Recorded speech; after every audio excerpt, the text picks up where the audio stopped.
continuation at 6:30 p.m. Could I have disclosure of pecuniary interest in the general nature thereof? Seeing none, we'll have a moment of reflection. At the beginning of this council meeting, we pause to think about the needs of our community. May we show wisdom and compassion in all our decisions. And first up tonight is our Waterloo Awards, our annual awards. So our first agenda item is a presentation of the Waterloo Award to one outstanding contributor to our community. I am pleased to welcome this evening's honoree, Isabel Cisterna. Welcome, Isabel.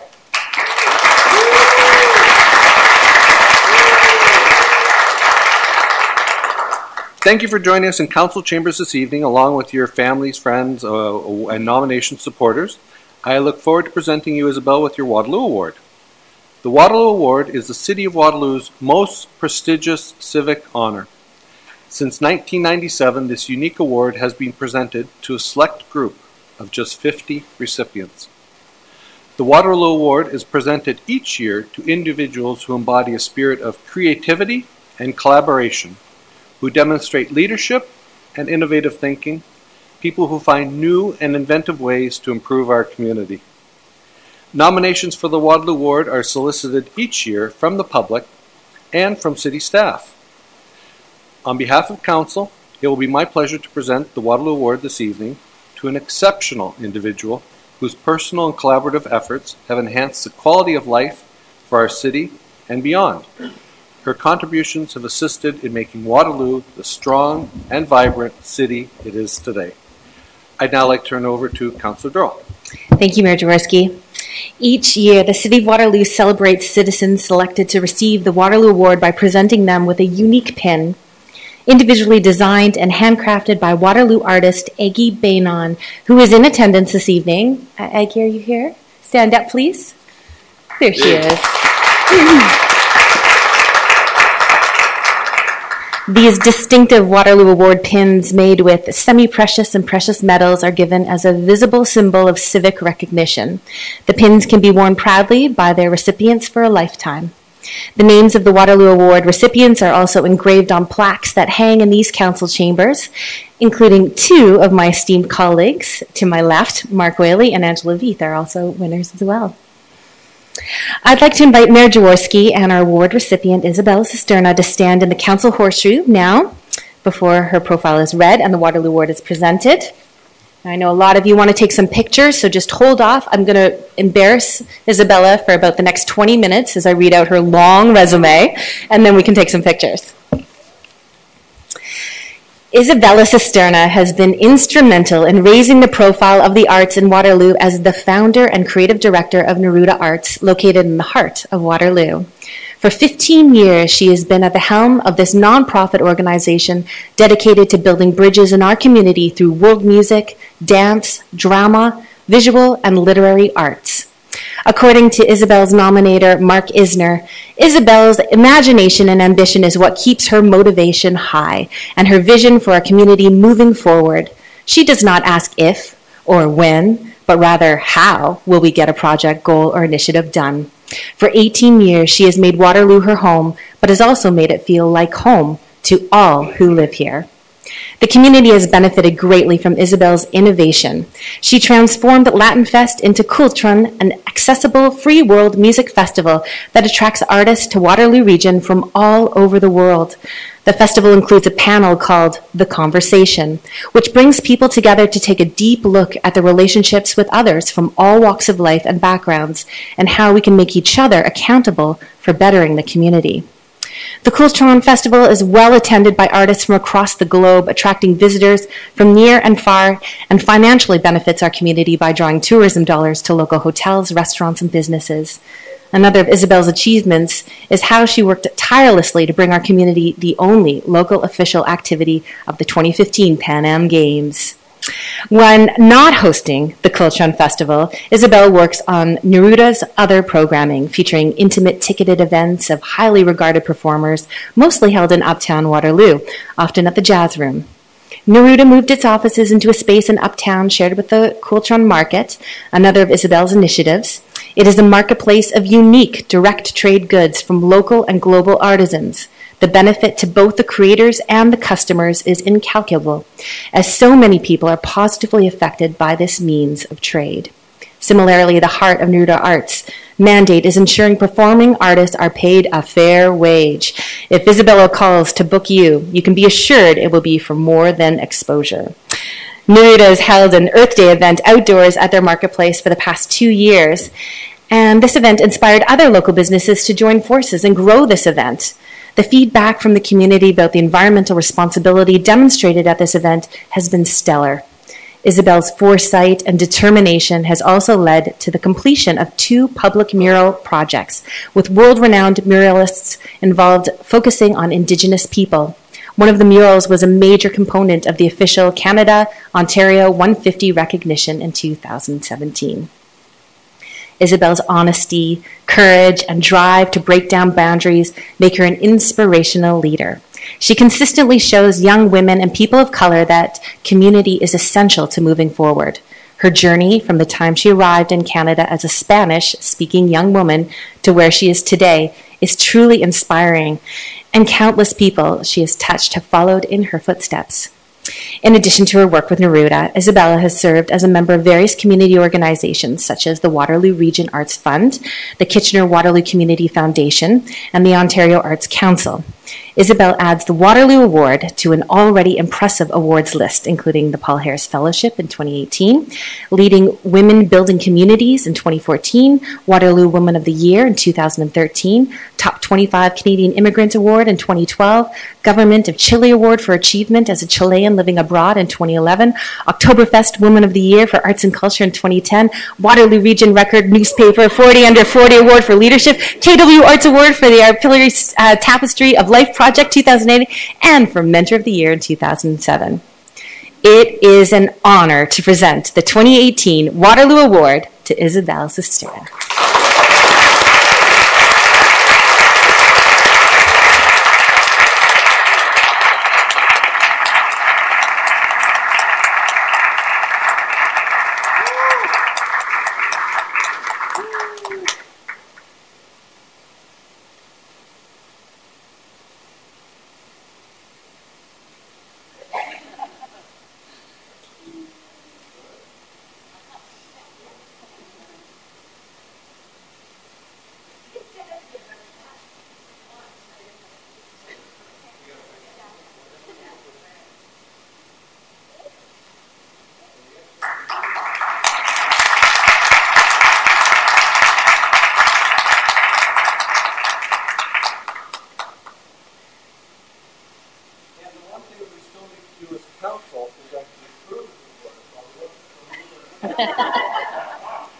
I'll move it. Oh.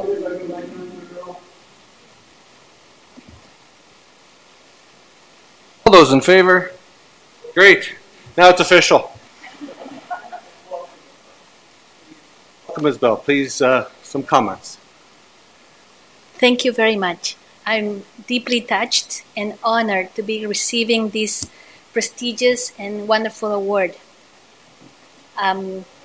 Most people that know me, they know that I'm not really lost for words most of the time.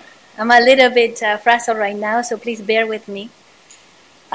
First and foremost, I would like to thank the Indigenous people in which, we are so fortunate to live, to thrive, to raise our families.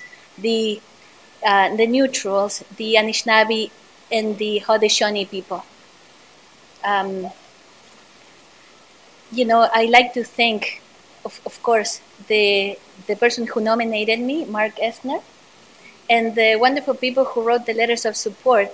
I haven't read the letters of support, but I was told they were really impressive. And I guess they were Karen, Sian, Mashdibu Matar, and Julie Wright. So none of them are here, but I wanted to say thank you to them. I'd like to thank the city councilors, of course, and Mayor Jaworski for giving me the privilege to stand in front of you to say a few words. It's not every day that you get to address everyone at once. You know me, I will catch you at a party, I will catch you in the corner.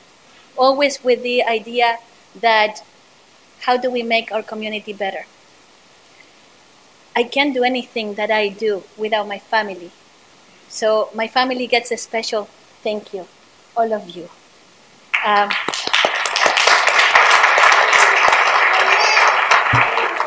Because, as you mentioned before, I did come, 27 years ago, and my goal was, to always give something back. I did feel that there was something more for me here, and it wasn't, if it wouldn't have been for those people who believed in me, I wouldn't be standing here. And then, of course, I am the face of Neruda Arts, but Neruda Arts is not just me. It's a board of directors, it's the volunteers, it's our small but mighty staff that believe every day when we go to work, we have the mission, I guess, to create spaces. A lot of people confuse what we do with multicultural entertainment. And there's nothing that I dislike more when people say that, because what we are trying to do and achieve every single day is to create spaces for indigenous, for women, for people of color in the arts. And not just in the arts. We're trying to create a community of difference in which everybody feels that they belong, that we're all meant to be here and no one is left behind. I do this through the arts. I use the arts as the vehicle to create this impact and the social change. But I'm worried. I am worried with the current state of politics that I won't be able to sustain this very long. So I am asking all of you, not just our councillors, our mayor, there will be, of course, elections in next month, but whoever is sitting here to consider very carefully the impact that you have on organizations like ours. And therefore, once you impact our organization, you impact thousands of people. I like to ask all of you, including the people sitting here, to be an ally, to support,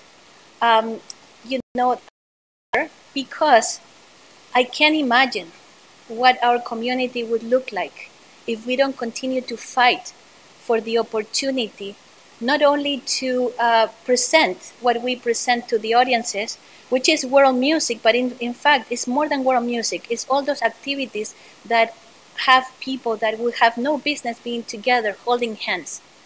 It is those rare opportunities that we have that we need to continue to create, because what would be what would be this community like if we didn't? And I feel that all of that is right now hanging by a very frail thread. We have been told already, we have been warned of very deep cuts to come from the Ontario and in some of our major grants.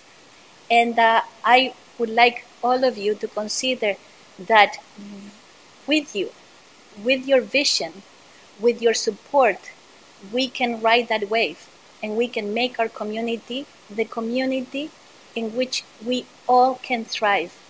That despite, the changes and the growth, we all belong. And this is how I feel right now. I feel like I belong here thanks to your your care for me and for entrusting me with, over the years, when entrusting me with the opportunity to do more. So please, all of you, consider walk next to us because we need your support. Thank you very much.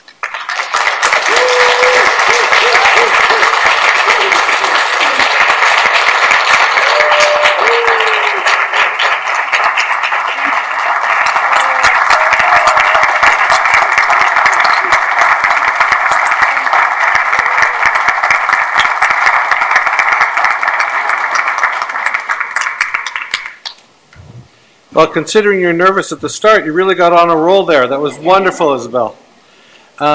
Any questions of the delegate? I think not, but no. Thank you to everyone who joined us here tonight at Council for the 2018 Waterloo Award presentation. On behalf of Council, I again congratulate our Waterloo Award recipient, I invite all our honored guests and all friends to exit the council chambers now, along with anyone who came here for this part of the event. You're welcome to visit the downstairs atrium, where you can pick up a program as well as a bookmark while you're there and enjoy the reception.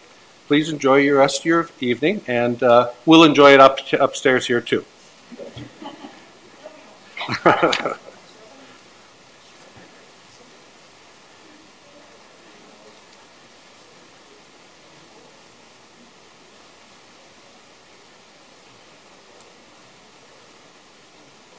And from a highlight of arts and cultures, we now go to a highlight on the environment.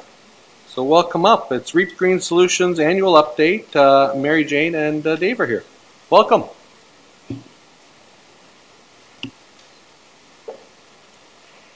Good evening, everyone. It is our pleasure to be here tonight to talk about building a beautiful future together. That's the name of our report to the community for 2018, and all the accomplishments in Waterloo and throughout the region. We thought a lot about what to call our report, and building a beautiful future together really felt like the reason that we help people live sustainably. As you know, Reap Green Solutions is an environmental charity, and we have 4 strategic goals that you'll see reflected in the stories in this report. Show people how to live sustainably, and more do. With, support people in taking action, somehow get the work done. Connect people in this work with each other to support each other and with other supports if we don't have them. And build support through advocacy, volunteers, and donations. REAP co-leads the Climate Action Plan for Waterloo Region. And there are 3 sector committees, transportation, ICI, and the residential sector, who are tasked with identifying and fostering and leading actions and supporting actions in the community. With a recently approved reduction target of 80% by 2050, there'll be a need for programs that will encourage people and businesses to decrease their carbon footprint. It was great to see that earlier today, the city was looking at green building standards for your buildings that you own. Within Waterloo Region, about 20% of the greenhouse gas emissions come from the residential sector, specifically from our existing homes. With this in mind, REAP brought together some manufacturers and some renovators together on a project with NRCan to create deep retrofit options for existing homes. We looked at emerging technologies as well as some innovative solutions to insulate the exterior of those homes. It'll be these types of collaborations with the local people on the front lines that will be important as we work together to deal with climate change. So let me tell you about a community champion who took on the challenge of fitting her non-recyclable, non-compostable waste for 1 week in a mason jar, just to see what she would be sending to landfill each week. So that's City of Waterloo resident Lynn McCauley. And Lynn found that there were a lot more things that she could recycle than she realized when she took a look at the resources we had and paid attention to what was in the jar. She also started to become aware of single-use plastics and avoiding those. And then the really neat thing is that she shared her story on Facebook as part of her 50 Things for 50, 50 new adventures for turning 50, and got a whole lot more reaction and questions than almost any of her other adventures. And I think probably one of the most important things we can do for living sustainably is to share those stories that we have to encourage other people to do them too. Make a change and then talk about it. Spread the word. We all have a chance to make this change in our daily lives starting on October 1st, so polish up your mason jars. The Zero Waste Challenge is about to come again. We've had some neat workshops this past year, touching on many different ways to live sustainably. Indigenous perspectives on water, the electric vehicle cruise night, sustainable fashion, and the very practical not your grandfather's heat pump. There's a whole new batch of them this fall, and we offer lunch and learns and partner with others to hold them in different locations too. They're not just at the REAP House. So we're open to ideas on this. We have no direct funding for these or the REAP House for sustainable living, and we work to cover these costs through our fee-for-service work and donations. This slide documents the impact of the work that happened in homes in Waterloo Region.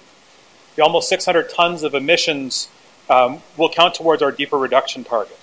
But I want to point out that while there was strong environmental impact as well, there was a very sizable economic impact.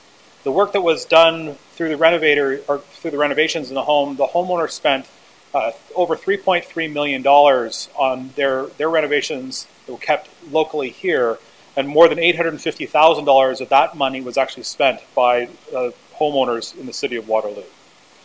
At the bottom of the slide, we show the impact of the water audits that we've been delivering on behalf of the region of Waterloo. During the audit, eligible homeowners receive installed measures, i.e. shower heads or toilet flappers, where they will have them installed by our advisors, and they will actually start having reductions immediately.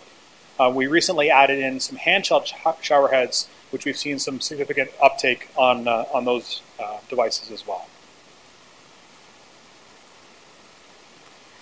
We work in all 3 cities in the region, each in different ways, supporting homeowner action to manage rain where it falls and create rain-smart neighborhoods. It's part of climate change adaptation to more frequent and intense rains, and it's building resilience in all our communities where much of the rain falls on private property. Some of this is groundbreaking work that we're really proud to partner with all our cities on, helping to connect people with the impacts of the rain that runs off their yard and possibly into somebody else's basement further downhill. This year we did extensive door-to-door work in 3 neighborhoods in Waterloo, raising awareness of stormwater credits and showing residents where the rain flows when it leaves their yard. We talk about the purpose of the stormwater ponds in their neighborhood and how important it is to reduce the amount of runoff that flows into them. And look who we found on our rounds. Mayor Jaworski, you took this picture, I think, and it's a great one of Matt and Miranda at your door. We've got a little grant application in to do some visioning in a neighborhood setting for each of the cities. I hesitate to say because we don't know if we'll get it, but we're continuing to work with city staff and look ahead to other projects that we can do on this.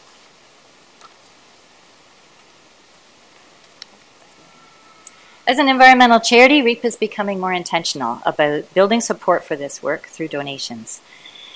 Look for us to be participating in Giving Tuesday Waterloo Region this year. So how can you help us, councillors and Mayor Jaworski? Well, we have some ideas. First, is anybody not participating in the Zero Waste Challenge this year? Please see me after.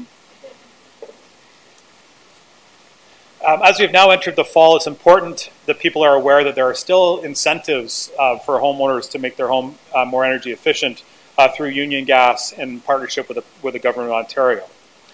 However, program changes are happening, and by the end of October, some of those will come into effect due to the winding down of the funding from the province. So for non-Union Gas homeowners, they need to complete their initial evaluation, so starting their process by the end of October to be able to qualify for those incentives. For homeowners in the city of Waterloo who are Union Gas customers, the incentives will continue to the end of the year and beyond, with up to $5,000 still being available to them as a maximum amount of incentives, but there will be program changes that will take effect as of the 1st of November. And what will happen is some of the amounts of the individual incentives will be reduced at that particular point in time. So in order for homeowners in the city of Waterloo to maximize their level of incentive, we would encourage them to get started now and have their initial evaluation started as well by the end of October. Another area that you could help us on a new project that we're leading in the region, and again in support of helping our communities to meet the reduction target of 80% by 2050. We believe that we needed to bring a tool that's going to help people to understand what their carbon footprint is and start them on the path for those types of reductions. So we're partnering with Project Neutral, and each of you have a little postcard we created, which has a URL on the back of it. And it's about taking that carbon footprint for you, and it's not just about your home. It also includes your personal transportation, your travel, your waste, and your food usage as well. And it really will help to identify what your carbon footprint is and how you can actually improve that. So we're going to be hosting workshops in the fall. We're going to have a training session to sort of train some ambassadors and leaders so that they can take this to their network, whether it's their neighborhood association, whether it's at their business or at their school group, to sort of get this message out a little bit further. So I encourage each of you to go online and try this out. I've actually done it. My number is 24.1 tons. That's my personal emissions. And my largest portion where I have an opportunity for reduction is with my personal travels, my personal transportation. So I'd really be interested to hear what your number is. Finally, Deep Pay Paradise. This is a really neat kind of project we have an opportunity to do more of. And we're letting you know in case you know of some sites where you would really love to take up some pavement on public property, a school, a church, and replace it with green space. This is a really cool activity, really community building. Volunteers get together and rip up that concrete together. It's very cathartic. And then we plant whatever we want to make that a beautiful green space afterwards. And we have a little bit of funding we could put towards this. So we're just inviting your suggestions. If you know of spots that would be good candidates for this, we'd love to hear about them.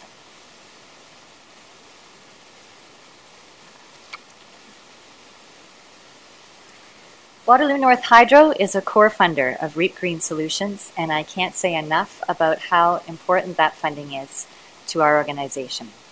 Without that core funding, we would not have the resources to go find all the rest of the funding and the programs that we bring to the region. So we want to say thank you very much for that support.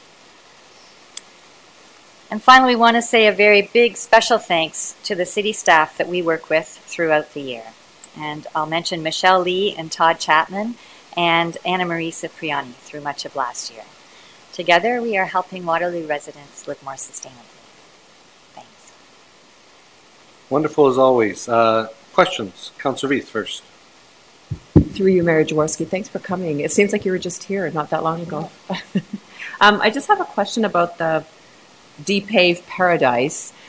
I mean, we're talking about paving or asphalting for community basketball courts and that kind of thing. But do you have any examples that you can talk to us about that of where people have done this? Yeah, where it's been done. We're locally. Just about to have our first Deep Pave project with a school in Kitchener. I don't know if we're far enough along for me to even say the school, but it's some area that they wanted to naturalize, and schools are a great candidate because often parents and students, along with teachers, can work on maintaining that green space going forward.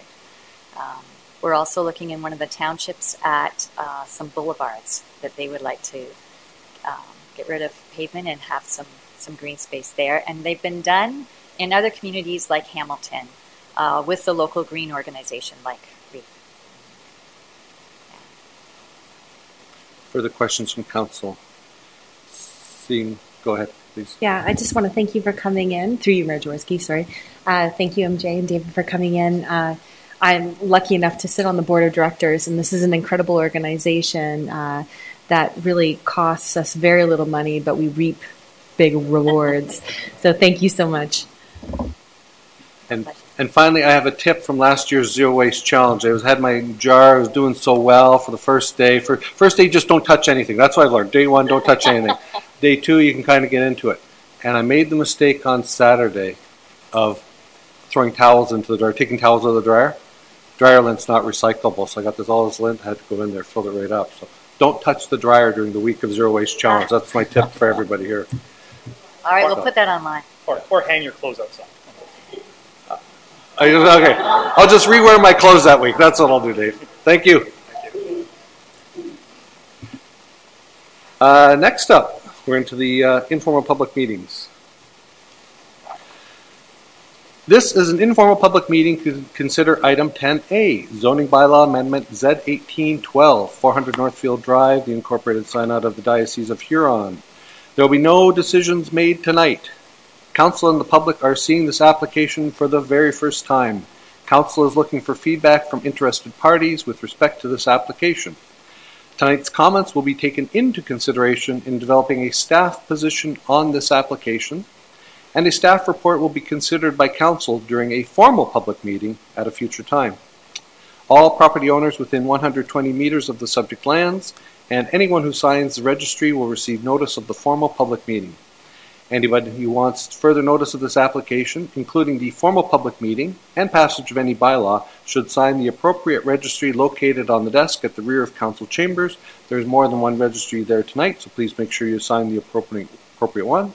The planner, John Voss, will now provide a brief overview of the application. Welcome, John. Good evening, Mayor Jaworski, members of council, the public. This is the informal meeting for 400 Northfield Drive West.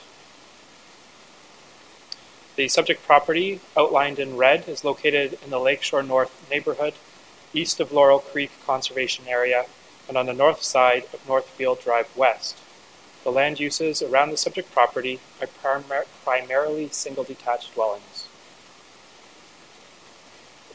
The Committee of Adjustment has previously approved a severance for the property as indicated by the dotted line in November 2017. The applicant is working to complete conditions necessary to finalize the severance, though for now the property is still one large parcel. The purpose of the severance was to secure funding to pursue redevelopment of the property. The site is currently developed with a church and surface parking, which is accessed from a single driveway off of High Point Avenue on the right side of the image. This is a conceptual site plan for the proposed development. The new church will be constructed adjacent to the intersection of High Point Avenue and Northfield Drive West. The westerly parcel will be redeveloped with stacked townhouses containing 84 units. A total of 157 parking spaces are shown, with 72 on the church parcel and 85 on the residential parcel. An amenity area is proposed in the southwest corner of the property. These building elevations are examples of the type of buildings that could be developed. In the top right corner is a rendering of the elevation of the church. The other pictures are examples of the stacked townhouse units. Next, we'll take a look at the policy framework.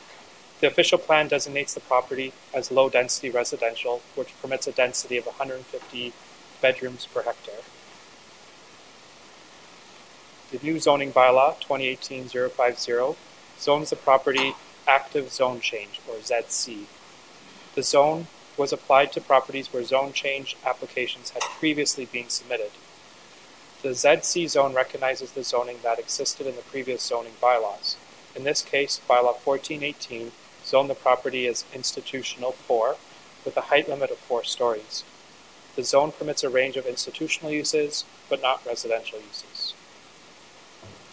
So as noted previously, a consent application was approved by the Committee of Adjustment to sever the property along the dotted red line. The applicant is working to complete the requirements of the severance. At the same time, a minor variance was approved to reduce the parking rate for the church to 6.75 spaces per 100 square meters of building floor area. This was based on current parking requirements of the congregation and will continue to be the parking rate for the new church. The application was initially submitted under the old zoning bylaw.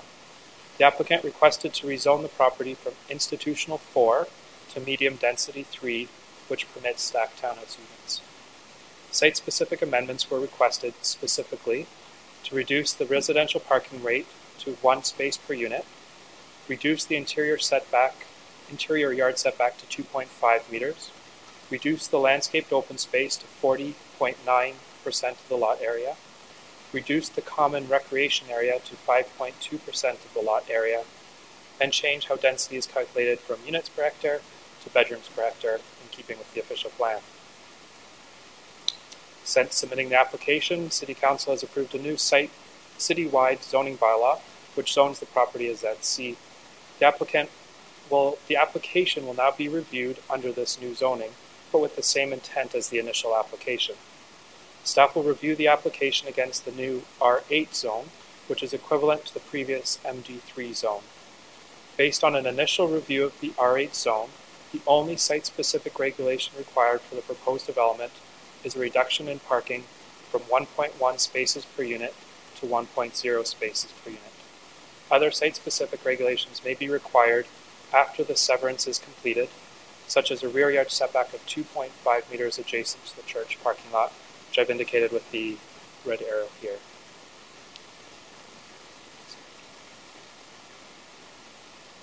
The applicant has submitted several reports and studies in support of the application. These are available on the city's website. During staff's review of the submission material, it was noted that the floor plans show 1, 2, and 3 bedroom units, with a total of 168 bedrooms on the property. This would result in a density of 207 bedrooms per hectare, which exceeds the permitted density of 150 bedrooms per hectare. The applicant has since clarified that only 1 and 2 bedroom units are proposed to ensure the density is within the permitted range. The reports are now being reviewed by City, Region, and GRCA staff. Staff will also receive comments from the public and other agencies. Moving forward, staff will complete our review of the reports and plans to determine if the proposed development constitutes good planning. Staff will consider all feedback received from the public, commenting agencies, city staff, and any feedback received from council tonight. Then staff will prepare a staff report with recommendations to the council and will hold a formal public meeting for this application, at which time council will make a decision on the application. This concludes my presentation. If there are any questions, I'd be happy to answer them. Thank you, John. Does any councillor have any questions for staff? Please remember this is an informal public meeting and only questions of clarification may be asked. Council members should not express opinions at this point. Councillor Whaley, do a good job. Thank you for your presentation. Fairly clear. I want to understand staging. So the old church has to be torn down. So is the intention to build the new church first, then take down the old church, and then build the apartments? So we'll look at the photos. This is what it looks like today. Oh, through you, Mayor Jaworski, to Councillor Whaley. This is the existing property with the church. The plan is to build the new church on the right side of the property, the easterly side, which will allow the church to move into the new facility, at which point the old church will be demolished, making way for the property to be redeveloped. So it's an interesting combination of property use, a church and an apartment building. Is the intention for the church to still own the apartment buildings? And if so, is there a use other than a for-profit use? Through you, Mayor Jaworski, to clarify, it won't be apartment buildings but stacked townhouse units. And the portion of the property where that will be developed, it could be sold to a builder, developer, but it's up to the applicant may be able to clarify that a bit further at that time. Further questions, planner? Councillor Reith, thank you. Through you, Mayor Jaworski, I have some questions, but probably better for the developer. But can you put the slide back with the site plan there? So when you come in the driveway, if you live back in one of these stacked townhouses, you'll just drive right through. There's no segregation of the property or where that red line is, for instance, right? That's the line, but it's like one big kind of parking lot, correct? Through you, Mayor Jaworski, I'll outline the route of travel. So the visitors to the property will enter off of High Point Avenue, travel down along here, which will enter across into the other portion of the property. There will be access agreements to permit that. This will just be a line that appears on maps, but not in the real world. Councillor Maven and Councillor Freeman. And thank you, and through you, Mayor Jaworski. There's the 1.0, just so I understand it. So there'd be no visitor parking allowed at all in the concept here? Through Mayor Jaworski to Councillor Maven. Sorry. I'm not offended. The proposal is to have shared parking on the church property that will be open to visitors on the residential portion of the property, just looking at the time of use of that parking area to provide an additional parking provision. Okay. So, and right now on Sundays, what happens to all the first layout had all kinds of parking, which I assume the church is using right now. What's going to happen to all the cars that use the spots right now with the church when all of a sudden half their spaces are gone? Through Mayor Jaworski, the amount of parking and the reduction will be reviewed with our transportation staff and looking at requirements of both uses to determine whether that would be required and sufficient. And so we'll return to council with a recommendation as to what the appropriate rate would be. Okay, and third and final question, John. But the going from 3 bedrooms to 2 bedrooms, is it going to be like a 1 or 2 bedroom in a den that eventually becomes a 3rd bedroom? Through you, Mayor Jaworski, that'll be something we'll monitor and have those discussions with the applicant and the builder at the appropriate time. Okay, thank you. Councillor Freeman, then Councillor Durrell. I had a few questions. So with regard to the parking, you were saying they were asking for parking reduction for the residential side from 1.1 to 1 stall per unit. Are they also asking for a reduction for the church side based on the whatever the ratio is, 1 spot per 8 or whatever it is? Through Mayor Jaworski, the zoning bylaw requires a rate of 8.0 parking spaces per 100 square meters for a church. However, there was a minor variance approved for this property, for any church on the property or any spiritual use for that matter, for a rate of 6.75. That was based on the current size of the church and the current congregation and looking at what they usually require as a number of parking spaces. And are they asking for a variance from that?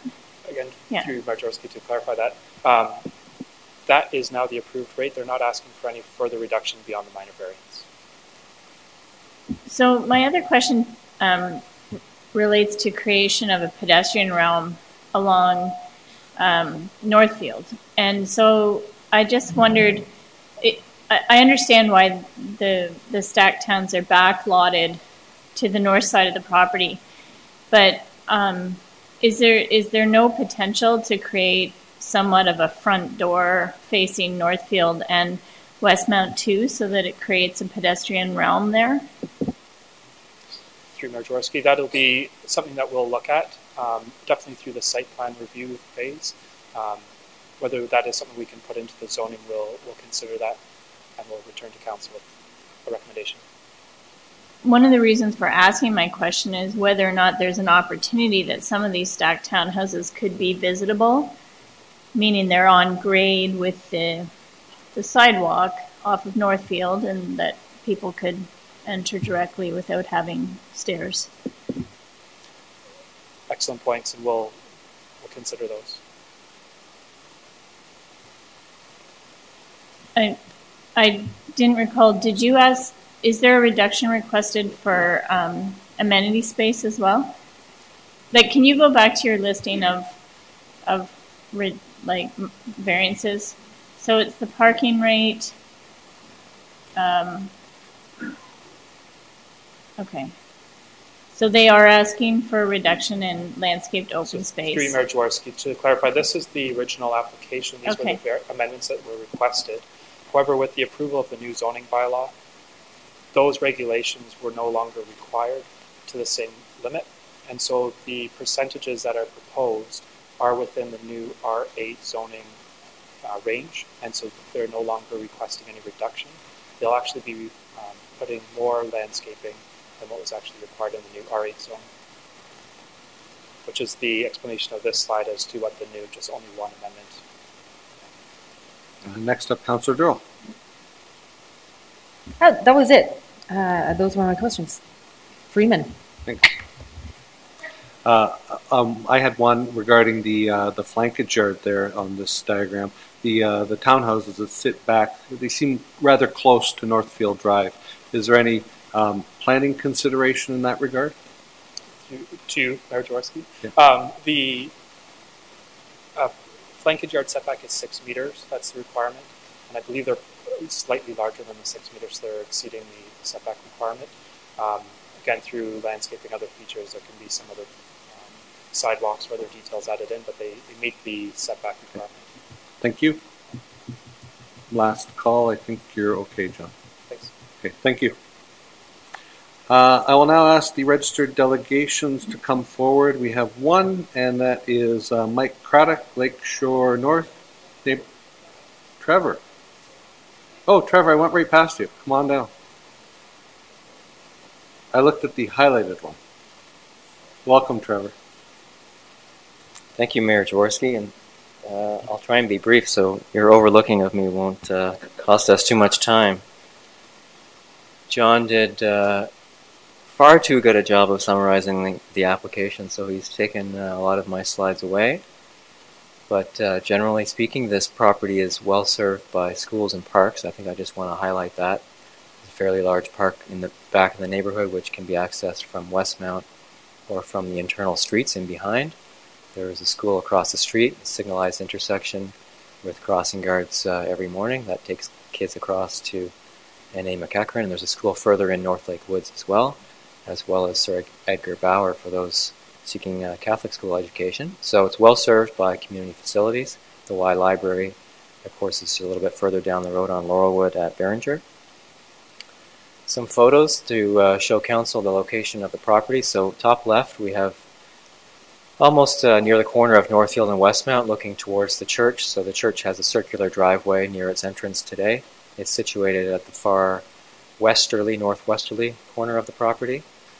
This is the parking lot entrance as viewed from High Point. So the entrance will stay where it is today. It'll be rebuilt after the redevelopment. So we see the backyards, the fenced backyards of the homes on Cornerbrook. And here we have the intersection, so cars traveling south on Westmount as they approach the intersection of Northfield. And you can see the church itself today is set well back from the road. And then standing on Northfield, looking back towards High Point, a signalized intersection. And the church again is set well back from the road today.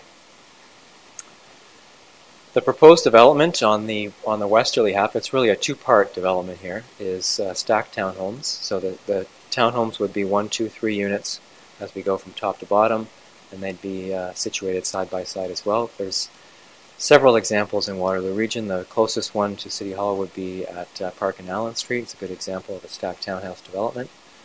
They're 10 meters in height, which is the same height that's permitted for a single detached dwelling. Because the basement unit is situated partially below grade, that's how you can fit sort of a 3 and a bit story building within 10 meters. 85 parking spaces for the 84 units. I know we talked a lot about parking, so I'll touch on that. At the moment, they're envisioned as 1 and 2 bedroom units. So the top unit would have 2 floors, and it would be a 2 bedroom unit, and then the other 2 units would be 1 bedroom units. So the site plan, we have the left is the blue would be the residential component post-severance, and then the pink would be the spiritual use, the church in its new location, sort of framing the intersection of High Point and Northfield Drive. So the entrance, as I said, would stay where it is today. There are, as part of the consent application, easements were also conditionally approved. So there's an easement over the church property to access the residential property as well for services. So water, sanitary, storm will all come from High Point Avenue. Each property would have its own connection. And then as part of the minor variance application, one of the conditions was to enter into a shared parking agreement. So the shared rather than just a promise or a note, it actually would be a formalized agreement where the two uses would share parking, and that would capture the visitor component. So in the R8 zone, this property, the residential side would require 9 visitor parking spaces, whereas we're envisioning as much as 36 shared parking spaces between the use to more than compensate for any visitor parking spaces that might be required. So we've tried to situate the units to frame Northfield Drive, so that's why they've been pushed a little bit towards the street, and as well on Westmount, and then a landscape treatment to signal the entrance from the intersection. We've also tried to push the buildings that are backing onto the residential units 7.5 to 9 meters away from that lot line to provide ample opportunity for landscaping and screening as well. So John's gone through a lot of this. It fronts onto a regional arterial road, being Northfield, a major collector being the city's west portion of Westmount Road, and then High Point being a minor collector. So in terms of getting out of this property, you essentially would exit High Point, and then you come to an intersection, and you can either go east or west on Northfield, and then you have another broader regional and city network to take you wherever you need to go. So it actually will not result in sort of inflow of vehicles into the neighborhood, because the easiest way to get out of this property is at that signalized intersection, and most people would either go east towards the highway and employment, or they would go south on Behringer Westmount to that part of Kitchener-Waterloo. So as John noted, the property is zone IN8 institutional 4 today, zone change application in the new bylaw, and we are, as John has already alluded to, feel and noted as much when we submitted our application that we felt the R8 zone would be the appropriate fit for the residential component, and then the I-10 zone for the spiritual use component. So really the only thing we need relief from is the parking rate for the residential component from 1.1 to 1, and we're covering off the visitor with the shared parking agreement. We've submitted the technical studies, and we'll work with staff to resolve any questions or concerns that come up as part of that review. In terms of the development, it's an opportunity to both provide a new home for the church, to introduce a new residential product into the neighborhood that can allow people to stay in the neighborhood if they want to stay in a smaller dwelling. It also gives people an opportunity who want to move into the neighborhood and can't afford a single or semi-detached dwelling yet, an opportunity to get their foot in the door and live in a wonderful neighborhood that has a lot of community amenities. So it's a bit of a win-win, we think, for the church, because they get a new home that's better suited to their needs. And then the home builders, Aberdeen Homes, who would be partnering with the church and purchasing that part of the land and building. They've built a number of this type of dwelling throughout Kitchener primarily, and they're looking to offer this product in Waterloo as well, because they feel it's been very successful for the sort of those downsizing and those looking to get into the market. It's really suited for both those needs. So it's a great spot to provide that product, as we feel at least. Thank you, Mayor Jaworski. I'd be happy to answer any questions. Thank you very much, Mr. Hawkins. Sorry I missed you at the start. Questions for Trevor, Councillor Reid. Thank you. Excuse me. Thank you, through you, Mayor Jaworski. Thanks, Trevor. I've got a few emails from some folks on the weekend when they found out about this. So one question is the driveway. So people are concerned about more traffic in and out, and High Point is it's a residential street, goes on to other residential streets. So a question would be, why couldn't there be a driveway, from off Westmount or Northfield, something that's not as invasive as where it is now, right? Basically is where it's going to be. Could you talk about that, please? Through you, Mayor Jaworski, I think we tried to limit the disruption to the property, and so we felt one access to the property would be easier to manage from a traffic flow perspective. And again, you won't be entering the neighborhood, you'll only be leaving the property and then traveling that short distance down to the light. So it's pretty good for an infill development in terms of limited impact on established residential neighborhood and streets, as it would have about as low an impact as I can imagine you could have in a situation. We can't have an access from Northfield, so that's not going to be permitted by the region. So that's off the table from the beginning. From Westmount, I suppose we could look at it, but we would have two accesses at that point, and because we're having to create easements for the parking, there will be a need for driveways to cross over that fictional boundary, and I would worry that there might be an opportunity for cut through, and so we were trying to contain traffic within the site, but it's something that we can look at. Thank you. I have a couple more. Are there going to be any accessible units? Most of the, I won't say there aren't going to be any. Most of the stacked townhomes that are designed, not all of them, there are some that can be made accessible. The grade challenges on this site are pretty tricky. It does fall a considerable distance from Westmount down to High Point, more than a story. So it will be a matter of whether the grades we can make it work with the grades and the height limit that the official plan imposes, which is 10 meters. So we'll do our best to see what we can do. If there's situations where the grading does allow us to provide those, we'll do our best to do that. I think that would probably be appreciated. And my other question is about the number of bedrooms. So when I first heard about this, I thought this would be kind of nice for young families, but if there's only going to be 1 and 2 bedroom units, is that something that can be maybe one of the blocks could be some 3-bedroom units in it. Like, is that still something that can be considered?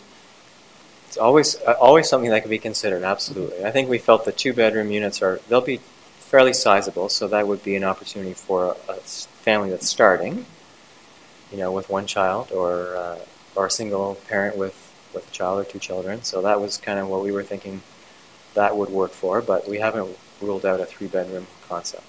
Okay, thank you. And one more, snow clearing. So whatever works out with this agreement for the parking, will the plow go through there, or will everybody, how will that be worked out for the residential units?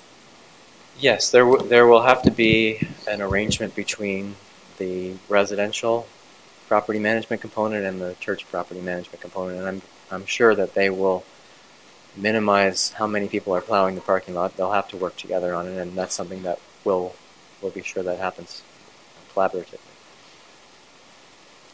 Further questions for the delegate? Councillor Freeman. Through you, Mayor Jaworski. Are these renderings the final design for these units? Through you to Councillor Freeman, they're examples of other stacked townhomes that Aberdeen has built. They're not necessarily the exact one that will be built here. But I guess I'm trying to understand how these relate to our urban design guidelines. Well, they do. They contain. They're, predominantly masonry brick. They have windows and balconies, and they're addressing the street. They're oriented to the street. So the rear elevation, which we would work towards to make sure it's not turning its back on Northfield and Westmount, has a lot of glazing, a lot of windows, a lot of base masonry treatments, upper story color variations. There's lots of ways you can design a stacked townhome to not turn its back on the street, even though all the other homes on Northfield are backlotted. So we would be introducing something that would be a little bit different to the area than is there today. Okay. Well, I guess I'll direct my question at staff then. Can we, when the application comes back, I think this is substantially different than the other backlotted houses because of the setback is substantially different. And also because, there will be presumably individuals that live in these residences that will want an activated pedestrian realm. I don't see that in this application. And I'm struggling with how just the straight brick meets with our urban design guidelines and intent. So I'd like to see a lot more information around that. The other thing is with regard to lighting, and I know it's a site plan piece, but given the fact that there's not likely lighting directed towards the residences right now, I think this council might need to give some direction with regard to lighting on the new units that are backlotted to the other homes. But yeah, I guess those are my primary questions.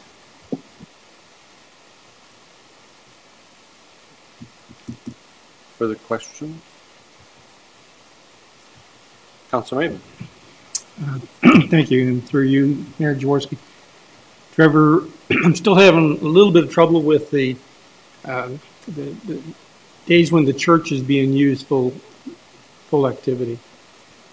And is there going to be parking that's going to run off into the side street onto High Point?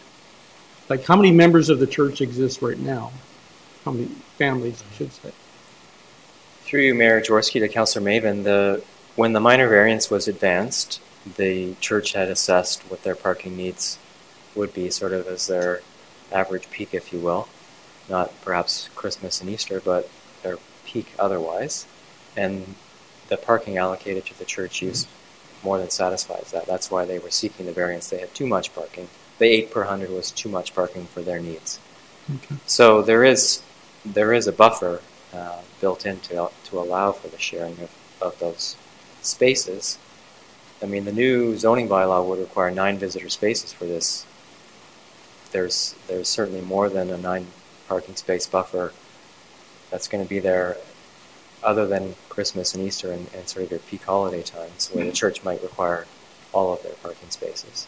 Okay, so High Point will become a parking lot? I don't think you can park on High Point in this location. So it's Yeah, our that's- expectation that this parcel, because of the parking each use has allocated to itself, plus the ability to share, will have adequate parking needs.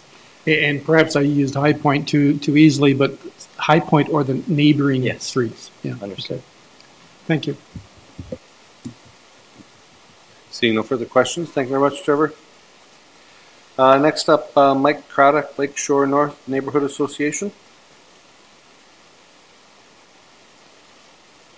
Hello. Didn't expect to be so many people, and I volunteered for this.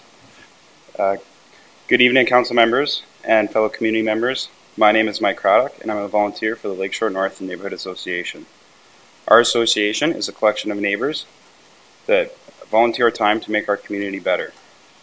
We run various programs and activities for the Lakeshore North neighborhood. I'm here today on behalf of the association to voice our support for the church development and zone change application. The board members of Lakeshore North Neighborhood Association have worked with the church and reviewed the development of the church property. The board fully supports this project as it serves our community as a community space. The church will have a full-size gym and act in part as a community center for us and our neighborhood. The church has been diligent about hearing our community's concerns and working to provide a happy medium. Although some residents disagree with the proposed developments, the alternative is if this does not go through, the land will most likely go up for auction. In that case, a developer would probably push a much larger complex without the church, without our community center, and without our support. They would probably push for units that are several stories higher than it is right now. Currently, right now, I believe it's 3 stories. Marty, the church minister, has worked with our community association, with our members, and listened to the community to find a cost-effective solution that not only helps the church maintain its church, but also helps maintain the neighborhood and keeps our community-based focus. We commend Marty's efforts and support this mission to build a new church, and we believe it's the best approach going forward. This project will create a much-needed community space for our neighborhood association, for our neighborhood, and for our neighbors. Thank you for giving me this opportunity to voice our support. Does anyone have any questions? Thank you very much, Mike. If you want to, Councilor Reed. Through you, Mayor Jaworski, I don't have a question. I just want to say thank you because you've clarified, I think, or just sort of answered some questions that some people maybe didn't know about what's going on with the church and the whole community bit. So thank you for being brave and coming in tonight. Perfect. Thank you. Thank you. Any further questions? Thank you, and to your association for volunteering and making a better city. So thank you. Okay, thank you. Thanks. Next. Is there anyone else present here tonight who wishes to speak to this application? Please come on up and you'll have 5 minutes. Provide your name and municipality for the records, please. Judy Ann Chapman. I live in Kitchener, but I attend All Saints Church. So I'm here as a member of the church. And I'm really appreciative of the Lakeshore community speaking up. I've led Greenbelt for 40 years in Kitchener. And this is the kind of thing that we've always done, is work to be able to come forward with developers after negotiating the best deal possible for all. And just to emphasize one little aspect that the Lakeshore community did not bring forward, and that is that right now the community space is so short that they are having to pay for space at local schools. This will not be a need anymore. Basically, the church has taken in all the different young people's groups they can, and there's just not space for everyone, so they've had to go out and pay for it. And this is an opportunity for them to extend their free space and further build community.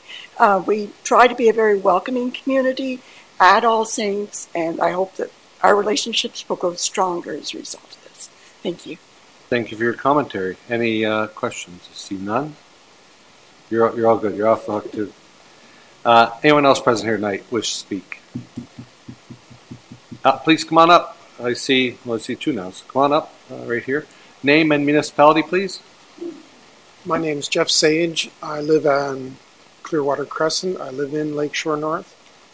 I've lived there for 35 plus years. I think this has been poorly handled. We didn't see any signs until 2 nights ago. We were told that letters were mailed out if you were within 60 meters.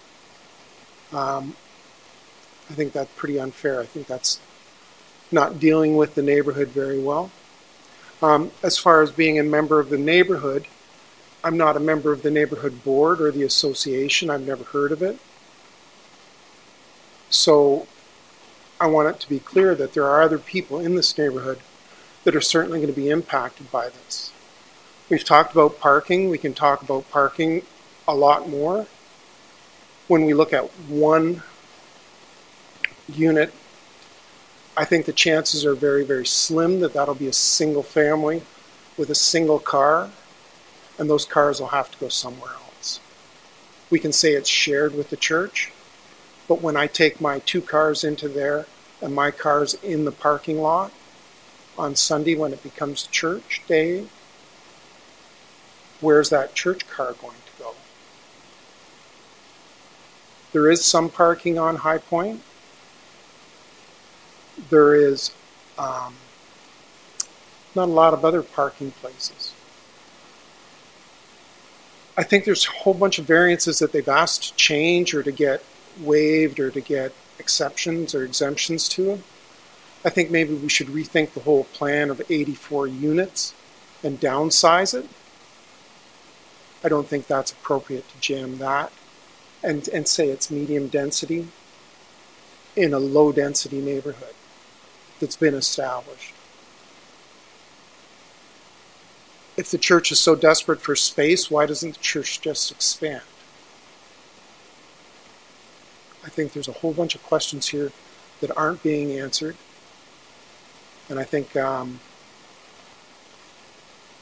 residents of the neighborhood haven't really been given a chance to communicate this. We spoke to a neighbor on Saturday when we went for a walk, and we saw the sign in the church. There was only one sign. We circled the block. There was only one sign. There was supposed to be 2 when we talked to you, John.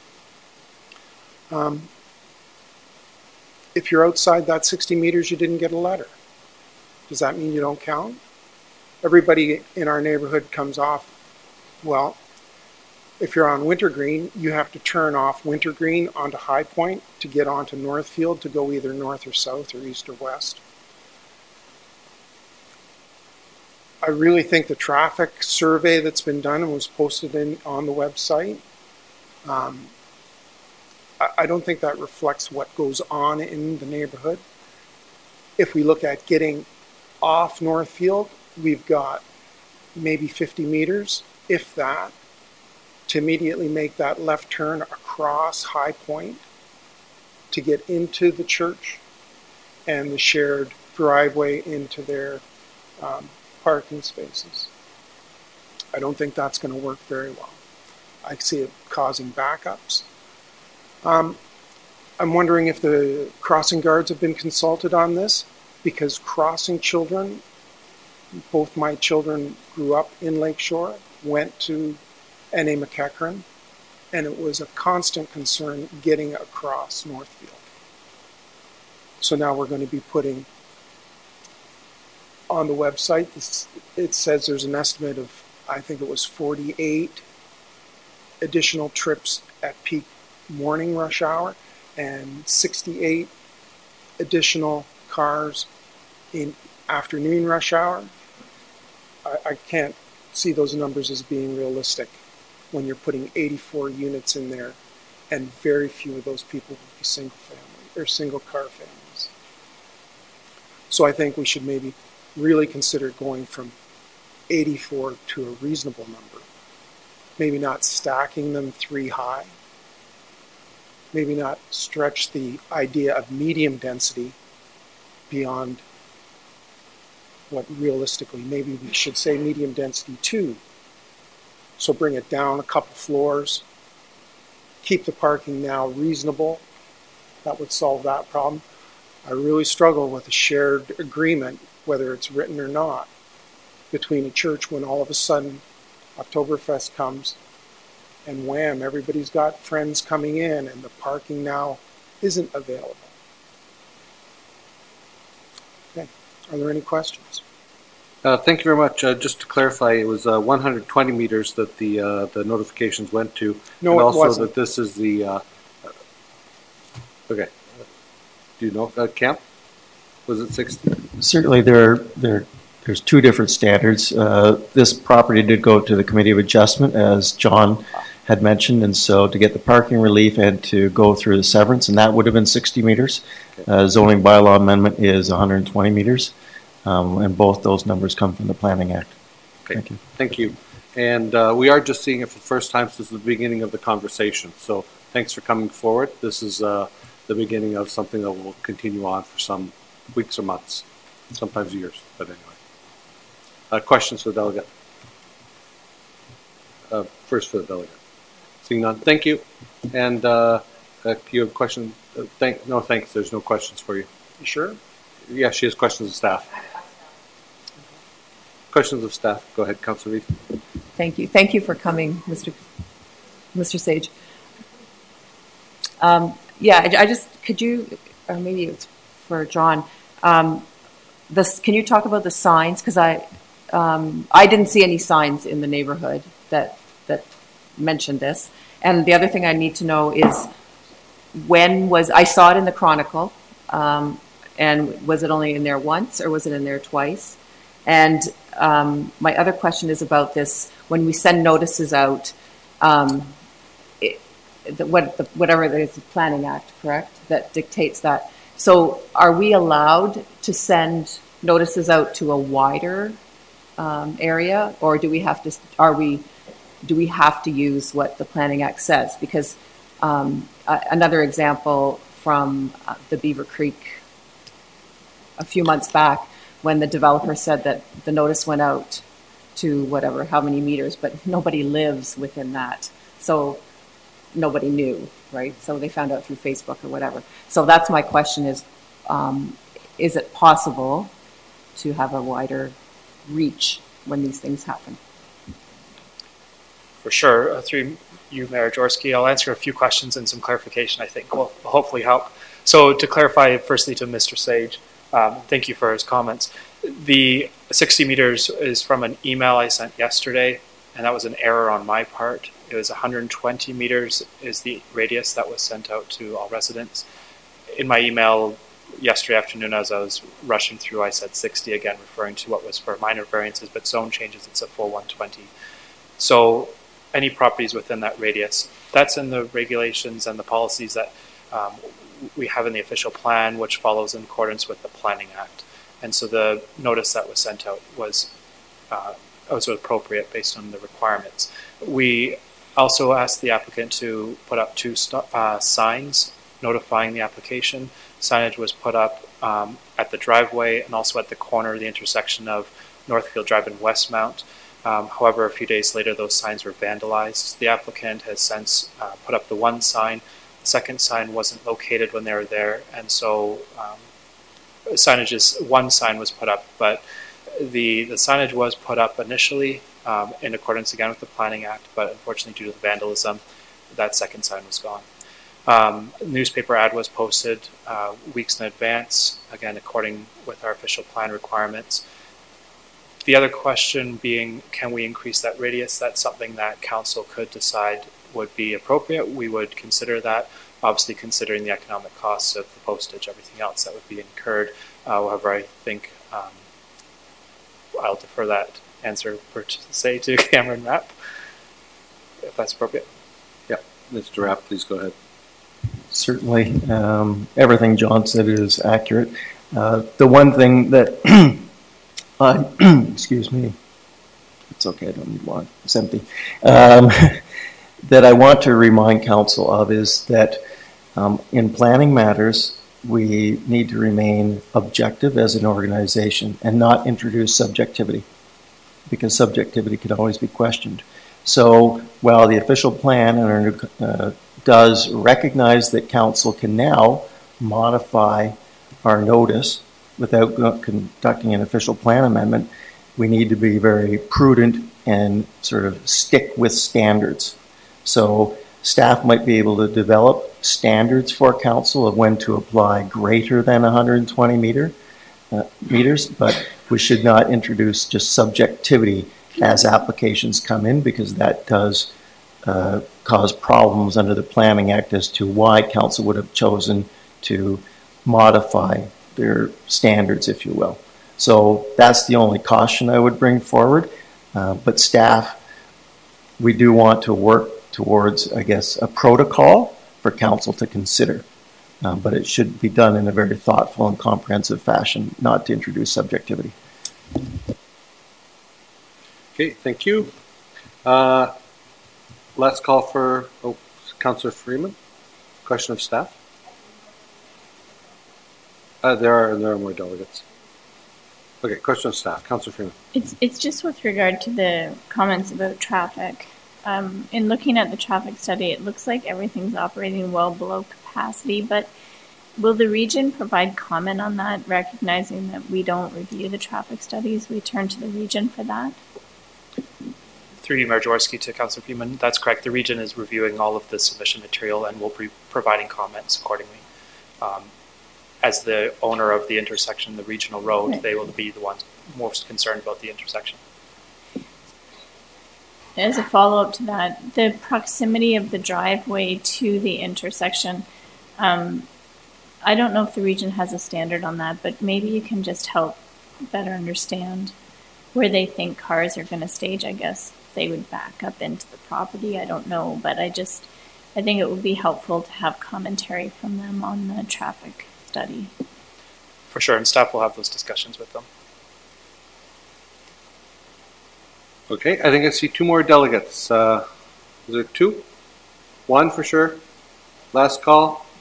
2, 3. Come on up and take seats over here, please. That way I'll know who the 3 are. Come on up.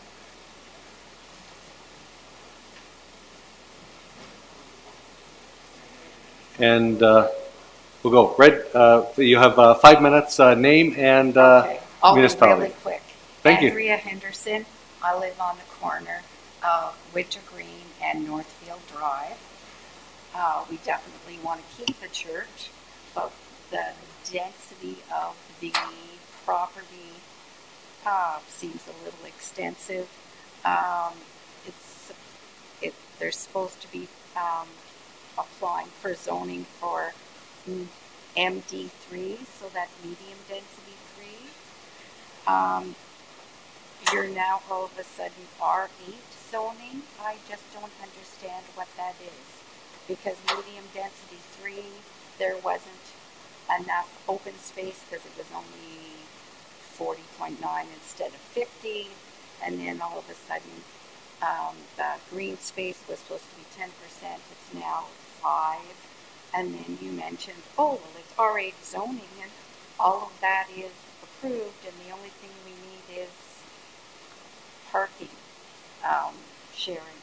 So if somebody could explain that part, because I don't know how we got from the MD3 to the R8 zone, because everything in reality, you're just trying to get rid of certain things in order to create greater density to make more money, whereas it didn't even fit, which is why you had to share parking to begin with. So if that could be explained.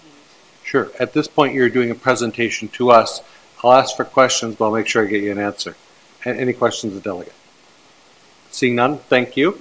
And you can have a seat, and I'll ask John the same questions that you just heard. Okay.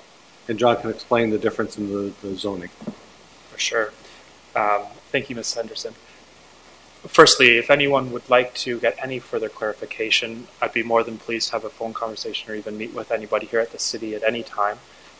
My contact details are on the city's website, and I can be that point of contact. To clarify the zone difference between MD3 to R8 that has occurred, the city has been undertaking a review of their zoning bylaws. There's 3 of them written back anywhere from 1940s, 1960s. and in the last several years have done a thorough review of those zoning bylaws and brought in a brand new zoning bylaw, which was approved by Council on September 10th.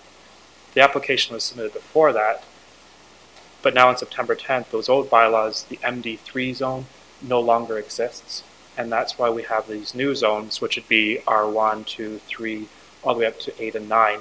And the R8 is roughly the equivalent to the MD3 under the previous zoning bylaw. So with Council's decision on September 10th, we now have to look under this new bylaw, which is why we settle on the R8 zone as an appropriate comparison. Now through that, there are a number of changes to that in terms of amenity area and landscaped open space. Those were the two variances, or two amendments that were considered in terms of the 50% down to 40.9, and the 10% common amenity area down to 5.something%. The new R8 zone has a slightly lower requirement, and again, the new proposed concept would meet those minimum requirements in the R8 zone, which is why those amendments were no longer required, and it's just the parking reduction that is now going to be required. I can explain that again outside of No, that's okay, John. For sure. No, that was a good explanation of the historical changes that have happened very quickly over the past few months to this application. So very, very in depth. Thank you, John. And one last delegate, please. Name and municipality. Waterloo. My name is Lee McIsaac. Got a couple statements. First of all, I don't know if council's aware that on Northfield and westbound there is no parking, street parking, and on High Point there's no direct parking in front of the building until you get past that property to the inside or the side streets. Then there are also questions about what kind of buildings are these being built. Are they going to be condos, freehold, or is there going to be rentals? Then who's going to be paying for the snow landscaping? Is it going to be shared between the church and the units? How is this going to be affected and separated and looked after by? And is the garbage is going to be moved by who? Just is a little confusing on who's looking after what for the property.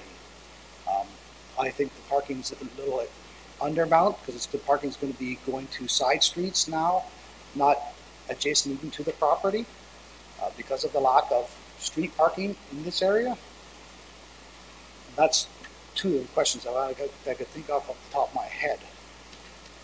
Thank you very much. Thank you. And any questions of the delegate? I don't see any, but John, well, you can have a seat now. Thank you. John, maybe you could just clarify about when operational matters versus site plan and zoning matters are being discussed. Through you, Mr. Mayor. A lot of the ways a property is managed after it's being developed in terms of site plan, those are somewhat up to the property owner, but we try to mitigate that up front through the site plan review. So when the developer comes in to propose a development, staff meet with the developer and they determine where the sidewalks are going to go, where planting is going to occur, what the buildings will look like, materials, all those details, where garbage is going to be stored. And our urban design guidelines specify exactly how a lot of those are handled and are certain standard for that. Again, parking or garbage is one of those details that we try to maintain so that there's not just garbage bins placed across the property, that sort of thing. After the development has happened, then it's up to the property owner to maintain that standard. So I don't know if that is sufficient as an answer. Hopefully that clarifies things a little bit more. Yeah, I think the key part is it's well down the path. So first today we're at the informal public meeting. Months from now we'll be at a formal public meeting. After that it goes to site plan and then to operations. So still much time on that. So if there are no more delegations, this informal public meeting is now concluded. Staff will review the issues and provide further reporting to Council at a later date. Thank you.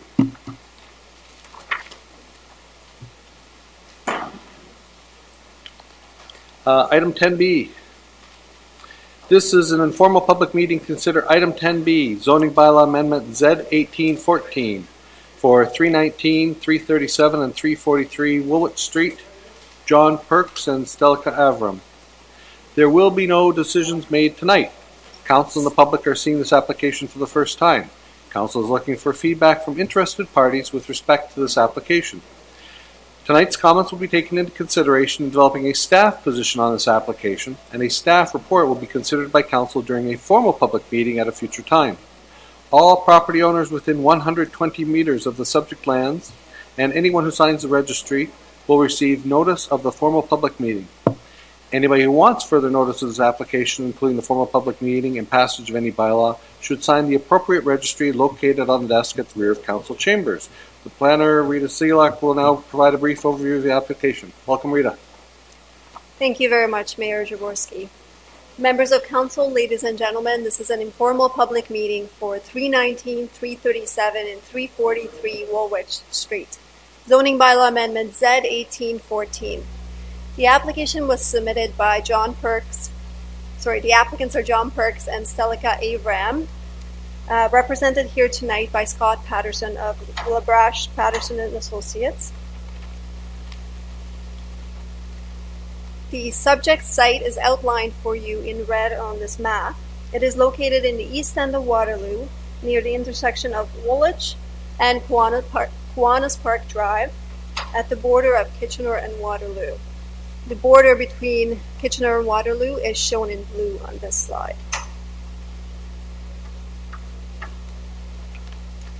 This is a close-up of the subject site, which is a consolidation of 3 lots.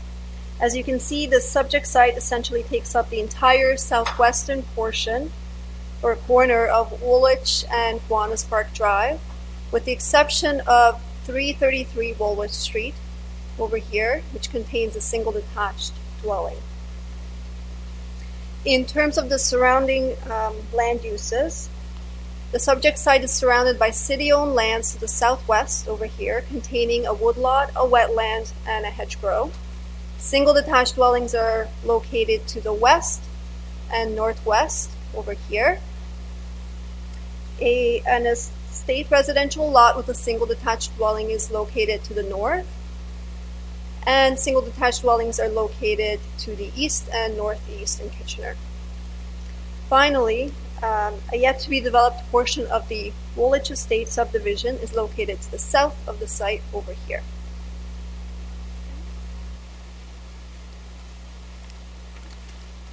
These are 2 of the properties, 337 and 343 Woolwich Street. Both contain single detached dwellings. And this is the 3rd property, 319 Woolwich Street, again containing a single detached dwelling. This is the conceptual site plan of the proposed development. The applicants are proposing to build 10 single detached dwellings fronting onto Woolwich Street.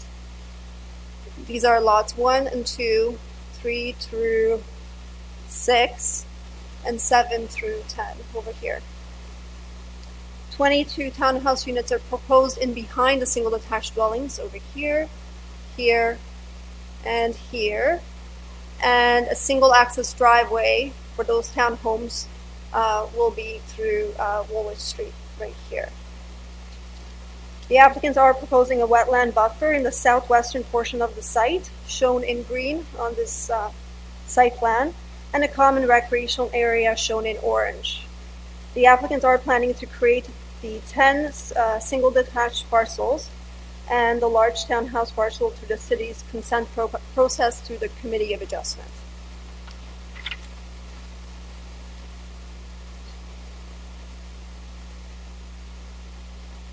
This is a conceptual perspective submitted by the applicants of the conceptual townhouse perspective. So it's a conceptual perspective of the townhouses proposed. Sorry. Through their submission, the applicants have requested to amend the zoning on the portion of the subject site containing the single detached parcels from agriculture to residential, and to amend the large parcel containing the townhomes from agricultural to medium density 3. The applicants also requested that the following site-specific provisions be applicable to the medium density 3 zone. Permit a landscape open space of 45% on the total lot area, whereas the zoning bylaw requires a minimum landscape open space of 50%. Permit a common recreational area of 6.5% of the total lot area, whereas the zoning bylaw requires a minimum common recreational area of 10%. As a matter of clarification, the zoning bylaw requires that the 10% common recreational area be a contiguous portion of the outdoor landscape open space. The applicant is not able to meet that requirement in a contiguous fashion, and that's why they're asking for that relief. In terms of the official plan, the subject site is designated low-density residential, which allows for single detached dwellings and the townhomes being proposed. The area to the south and southwest of the subject site is designated open space, shown in green on this map, which does not allow any development and contains core natural features and supporting natural features that form part of a natural system.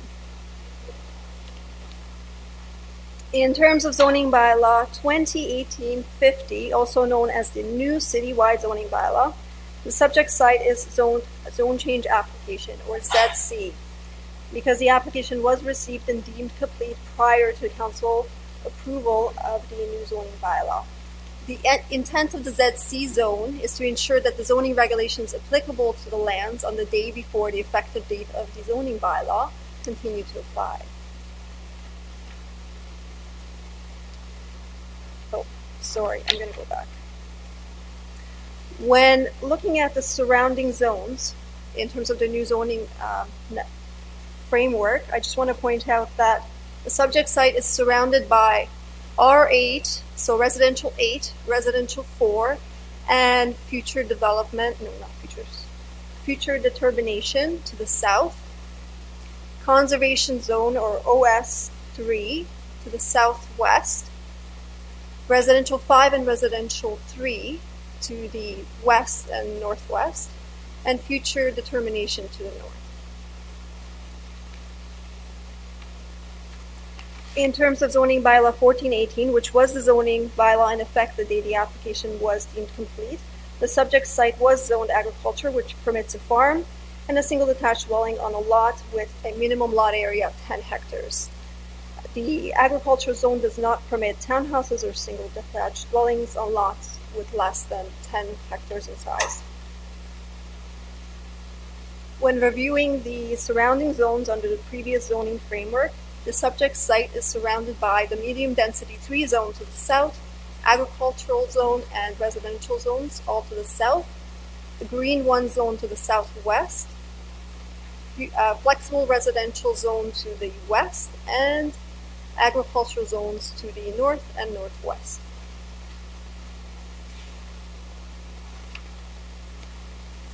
These are the plans and reports submitted by the applicants. All of this information is available on the city's website on our zone change applications webpage.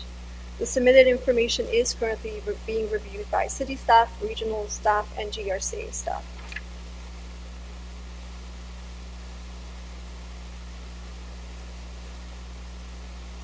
This slide lists the issues identified thus far. Staff will be examining whether the proximity of the proposed driveways to the existing roundabout at the intersection of Woolwich and Kiwanis Park Drive creates any conflict. We will also be examining whether the developer is proposing sufficient protection to the environmental features. For example, it is yet to be determined whether the environmental buffer proposed is sufficient in size. Finally, knowing that there's a high groundwater table in the area, staff will want to ensure that the groundwater table is not negatively impacted by the proposed development. In terms of next steps, staff will complete a review of the reports and plans submitted. Staff will assess the requested zone change to determine if it constitutes good planning. Staff will consider any feedback submitted by the public, commenting agencies, city staff, and any feedback received from council. Then staff will prepare a report with recommendations to council and will hold a formal public meeting, at which point council will make a final determination on the zone change application.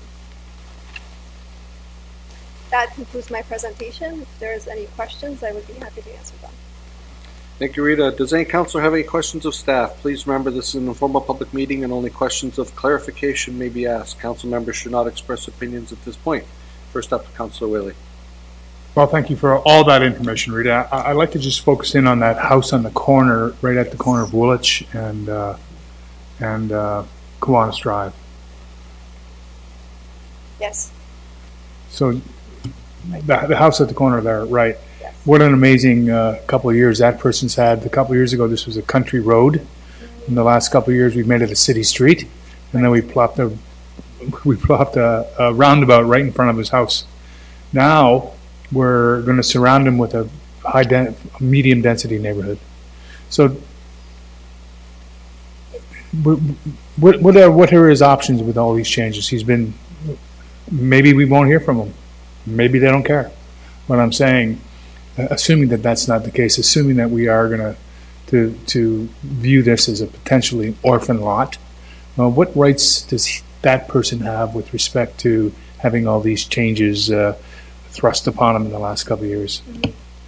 Well, anyone in the city of Waterloo may come out and speak and voice their opinions and provide comments on this application, and staff will consider their comments. Well, they're not here, so I'm asking these questions myself, because they're my constituents, definitely. And I'd like to get some sense of what when I go and talk to them, what they're, do we have any remedy for them or any suggestions about a go forward position for themselves with respect to appeal or.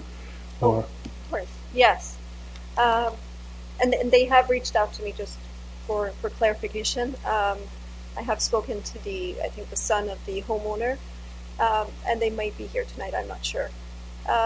In terms of what rights they have, staff will come back to council. Council will make a decision, and if they're not, anybody who's not happy with that decision can appeal it. They can appeal it to LPAT, and then it goes to the tribunal. And then the tribunal then hears the case and makes a decision. Those are the rights of every member of the public who makes comments on applications. So as long as you have commented on the application, which in this case I do think I actually received an email right before the council meeting from this family, so they have the right to appeal it for sure. Does that help? Thank you. Further questions, staff? Councillor Freeman. Through Mayor Jaworski. So I just wanted to make sure I understood that the zone changes to MD3, and yet MD3 doesn't exist anymore. So I'm just trying to understand in relation to the last application that we had. Yes, it's a complex situation. So the zoning was MD, or the zoning that the applicant has requested is the MD3 zone. That's what I have to present to you. The MD3 zone has been taken and kind of it has been split and kind of morphed into different zones. It's my job as the planner to review those zones and to assess what is appropriate here and whether even the application is appropriate. I can't give you an exact zone that it kind of translates into. John mentioned the R8, that's one of them. R7 and R9 are the other zones that the MD3 kind of fed into through the zoning bylaw review. I hope that helps. Well, I think what will help me is if you can outline what we're really varying here, whether we're varying from an R8 and R9 or whatever, because MD3, as I understand it, doesn't exist anymore. So maybe we need another table that shows what they're asking and how it relates to what we approved in September. That would help me in the next phase. Okay. The other thing is when the Steeplechase Way application came to council, there was a significant amount of work done by the Ministry of Natural Resources with regard to a deer crossing. And so it would be helpful to understand, I don't recall where the deer crossing was, but I actually did think that it was right alongside there. And they recommended a width of that, and so it would, and I don't see it in the scoped EIS in my quick glance, so it would be helpful to understand that. In the letter that did come from the residents, they at 333, they did ask a lot of questions about the trees. I have a lot of questions about the tree removal as well. And so it will be helpful for me to understand what the plan is in terms of a tree management plan and reinstatement and so on. The residents also asked some questions with regard to site plan. So again, this might be an application where council might want to provide some direction where site plan is concerned. They asked about lighting. They asked about fencing. And yes, the tree management plan. I'm not sure that I've got everything in there, but I think those will all be helpful in the next meeting, for me at least. Maybe if I could just address your comments through Mayor Jaworski. The items that you mentioned, the tree management plan is a requirement of site plan. So in terms of the process, once this application, and if it gets through the zoning process, it goes to the site plan process, and at that time the tree management plan is required. Lighting, again, gets taken care of at the site plan process. We do have lighting requirements within the urban design manual to ensure that that the lighting doesn't impact anything beyond the lot, and it doesn't kind of spread. And again, in terms of fencing, that's something that generally gets looked at the site plan process to ensure that the neighboring properties have appropriate privacy. Thank you. Further questions, staff? Seeing none, thank you very much, Rita. I will now have registered delegations come forward, and first up is Scott Patterson. Welcome, Scott. Good evening, Mayor Jaworski, members of council. Pleased to be here tonight to speak to you about this development, and I have a brief PowerPoint presentation for you, and thank you to Rita for the coverage that she did of our proposal to you. So as noted, there's 3 properties that are being combined for this redevelopment project. The total area of the properties is 2.45 acres. Those properties have 80 meters, give or take, of frontage on the north-facing side towards Woolwich Street, and 46.8 meters of frontage on the east-facing side towards Woolwich Street. Just for community context, the orange dots on this plan represent recreational and outdoor open space areas in the community. The blue dots represent educational current locations, and the red orangish dots, darker orange, represent commercial locations that are in proximity to the development as well, just for context of what's existing or for council's consideration. So as noted, the proposal is to develop 10 single detached lots fronting onto Woolwich Street and develop a 22-unit townhouse project with a single access to the north part of Woolwich Street. The zoning bylaw amendment, and again this is where it gets tricky, as what Rita said, is a change from agricultural zoning. What we applied for was our residential zoning, because we applied prior to the new zoning bylaw being confirmed by council on September the 10th. And we were also seeking a change from the agricultural zoning to a medium density MD3 zone, and that's specifically for the townhouse block. And as noted, there was 2 site-specific provisions that were required, one being a reduction in the landscaped open space from 50%, which is in the MD3 zone and applicable to the townhouse block.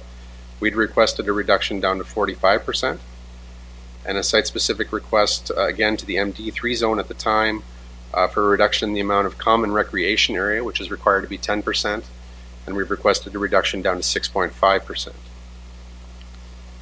As far as planning, we believe the proposal is consistent with the provincial policy statement, conforms to the growth plan, conforms to the Region of Waterloo official plan, and most importantly conforms to the City of Waterloo official plan with regard to density, height, and both of the uses that are being proposed are permitted in your official plan. So with regard to the development proposal, the areas outlined in red constitute the single detached lots which would frontage onto Woolwich Street. The lots on the east side have a general width of approximately 11.2 meters. With this lot, lot 7 being wider, as we've identified the need for a stormwater outlet easement through this location, which would help provide a little additional setback to the existing residents. This lot is actually 13 meters in width. The lots on the north side of the property facing towards Woolwich Street as well have an average width of 11.7 meters. And those are the ones that we requested the zone change to the R for residential. The area outlined in blue is the portion that we requested the MD3 zone on for the 22-unit townhouse development. You'll note that we're proposing a private sidewalk coming in off Wood Street to access the development, private sidewalks inside the development, visitor parking throughout, a driveway for each unit, and a garage for each unit is being proposed. And each unit has a 7.5 meter setback at the rear for private amenity space for each unit as well. And these are some example elevations of the townhouses that are proposed for on-site. This is the front elevation conceptually. And again, the front elevation. And the potential rear yard elevation. And this would be subject to grading concerns to figure out if the basements could actually be walkout units or not. So that would be yet to be confirmed through the site plan process. So again, as noted, we requested, because of the timing of our application, a request to reduce the amount of landscaped open space. So I've colored the plan for you to show the landscaping areas that would be available on site now. We requested a reduction to 45% from 50%. The concept plan before you actually sits somewhere between 48 and 49%. We requested 45 at the time to provide some flexibility through the site plan process. I'm confident that if I got really picky on this that I could get it to 50%, but we did make that request for some flexibility. And the other request was a reduction in the common recreation area on site, and that's outlined in the red outline. And you'll note that that area is contiguous as per the definition that Rita had mentioned, and we are bound by the wetland buffer area that's located in this area, and that is a requirement through the EIS to be 10 meters. And there's also a setback requirement of 30 meters to the provincially significant wetland that is off-site as well. So just for context and some of the thought that went into the design for this particular project, when we looked at the overall area, we looked at the design of the Cook subdivision around Steeplechase and the single detached lots that front onto Woolwich Street in this area, and the continuation on our site of those single detached lots. Similarly, on the other portion of Woolwich Street, there's single detached lots that front onto Woolwich Street in this location. And we have not seen a plan, but we surmise that Pelham Street will be extended straight through with lots again here, and the continuation of single detached lots facing onto Woolwich Street in this location. And it's our information that currently through the draft plan of subdivision, there were 47 townhomes proposed for the Woolwich Estates area. In this location here. So there'd be townhouses and single detached along both frontages. What I would note, and Rita touched on it briefly, is that the proposed zoning for this area, as noted, is R8 for the townhouse block. The R8 zone could also apply to our property for our townhouses. The landscaped open space requirement in the R8 zone is 30%, so we wouldn't be seeking a variance for that if the R8 zone was in place. And the R8 zone does not have a requirement for a common recreation area. So actually that requirement would be null and void if the R8 zoning was applied to this property. The zoning for the single detached lots in this location is an R4 zone, and the zoning for the single detached lots on this portion of Woolwich Street is currently an R5 zone in the new bylaw. I've done the calculations, and the lots we're proposing would meet either the R4 or the R5 zone as far as lot frontage and lot area. So we would be in conformity to what's being proposed for this area as well as this area, and what I can surmise what would happen if these lots were extended through this future development land here as well. So as a conclusion of my presentation, we will continue to work with City of Waterloo staff and agency staff on this project. We will respond to public inquiries and comments as they come through. Naturally, the city staff will work on their staff report and recommendation, and a formal public meeting will be scheduled. And we're here in full support of the project and available to answer any questions that council may have for me tonight. Thank you very much. Thank you, Mr. Patterson. Questions of the delegate? Councillor Freeman? Through you, Mayor Jaworski. I just want to confirm that I thought I heard you correct, that if R8 were used instead of MD3, you wouldn't be seeking any variances? Through you, Mayor Jaworski. As Rita noted, and my understanding is that we applied based on the zoning bylaw that was in place at the time. Through this process, staff will work to find a zoning category that's appropriate for this development. If that is the R8 zone, which I believe it is, due to its being applied to the property next door, then yes, we would meet the landscaped open space requirement, and there would be no common recreation area requirement. So we would meet both of those. It would just be a straight zone change to an R8 and potentially an R4 or an R5 for the single detached. And you would exceed the parking requirement? Again, through you, Mayor Jaworski, yes, we're not seeking a parking reduction. Currently, the parking requirement is 1.6 spaces per unit for the townhouses. We meet or exceed that. The new bylaw is 1.33, which is 1 per unit plus visitor, and again, we would exceed that. It's our intent to, I don't want to say oversupply parking, but we definitely want to meet the bylaw, if not provide some extras so there's no overspill onto the roadway. And then my other question was with regard to that deer crossing. Were you aware of that? I was aware, again, through you, Mayor Jaworski, I was aware of it. I made a note to look into that in more detail.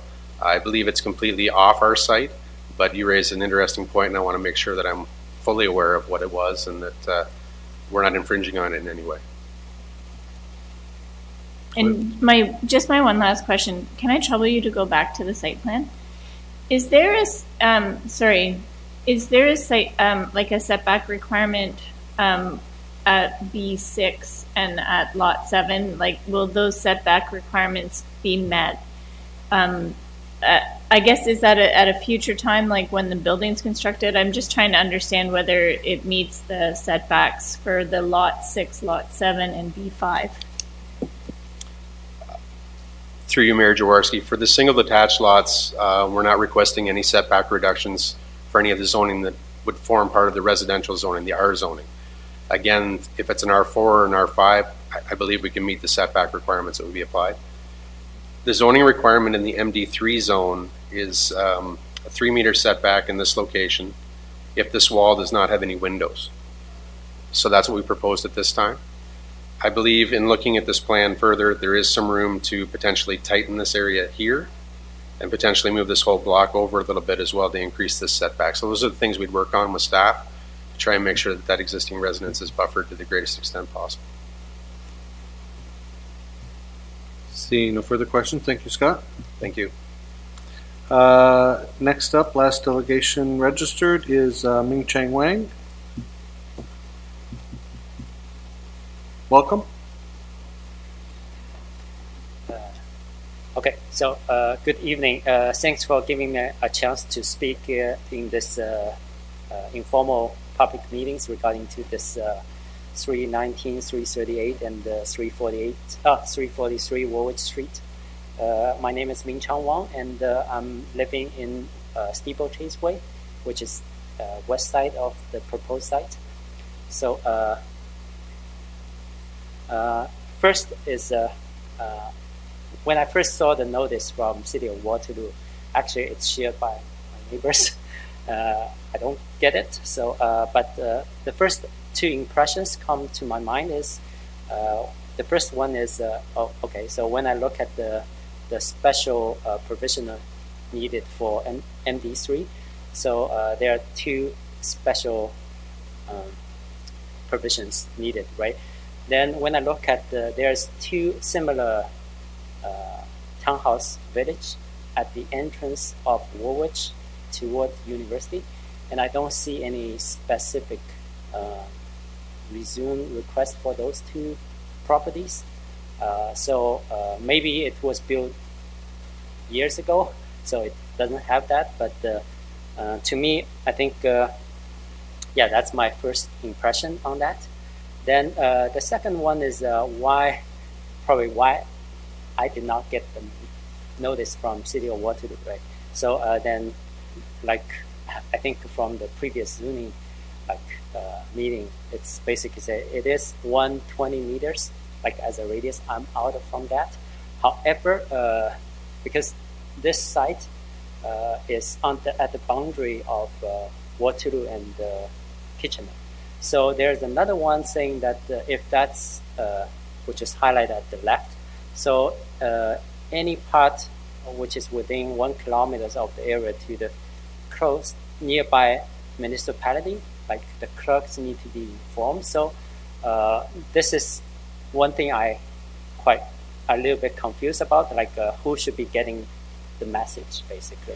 And the other thing is even so we did like door by door like during the weekend, and even within that 120 meter of radius, 5 out of 15 people residents did not get the notice. So that's the other point. And the other thing we realized that in the planning option report, which is proposed by Scott or somebody, but basically it says due to the recreation area reduction, but there's some surrounding close by like Kiwanis Park or other recreation activities options. So in that case, that's the first thing. I think the neighborhood in the nearby surrounding area also have the right to know, because and also the Warwick Street is the only street which throughout that neighborhood to the university and the other side of the Bridge Street. So with that traffic being added, I think maybe a wider radius of the people need to be noticed on that. And also, okay. Then, okay, thanks for, I think Councillor Freeman do ask about that wildlife movement impact. So as I only lived, my family only lived there for like one year.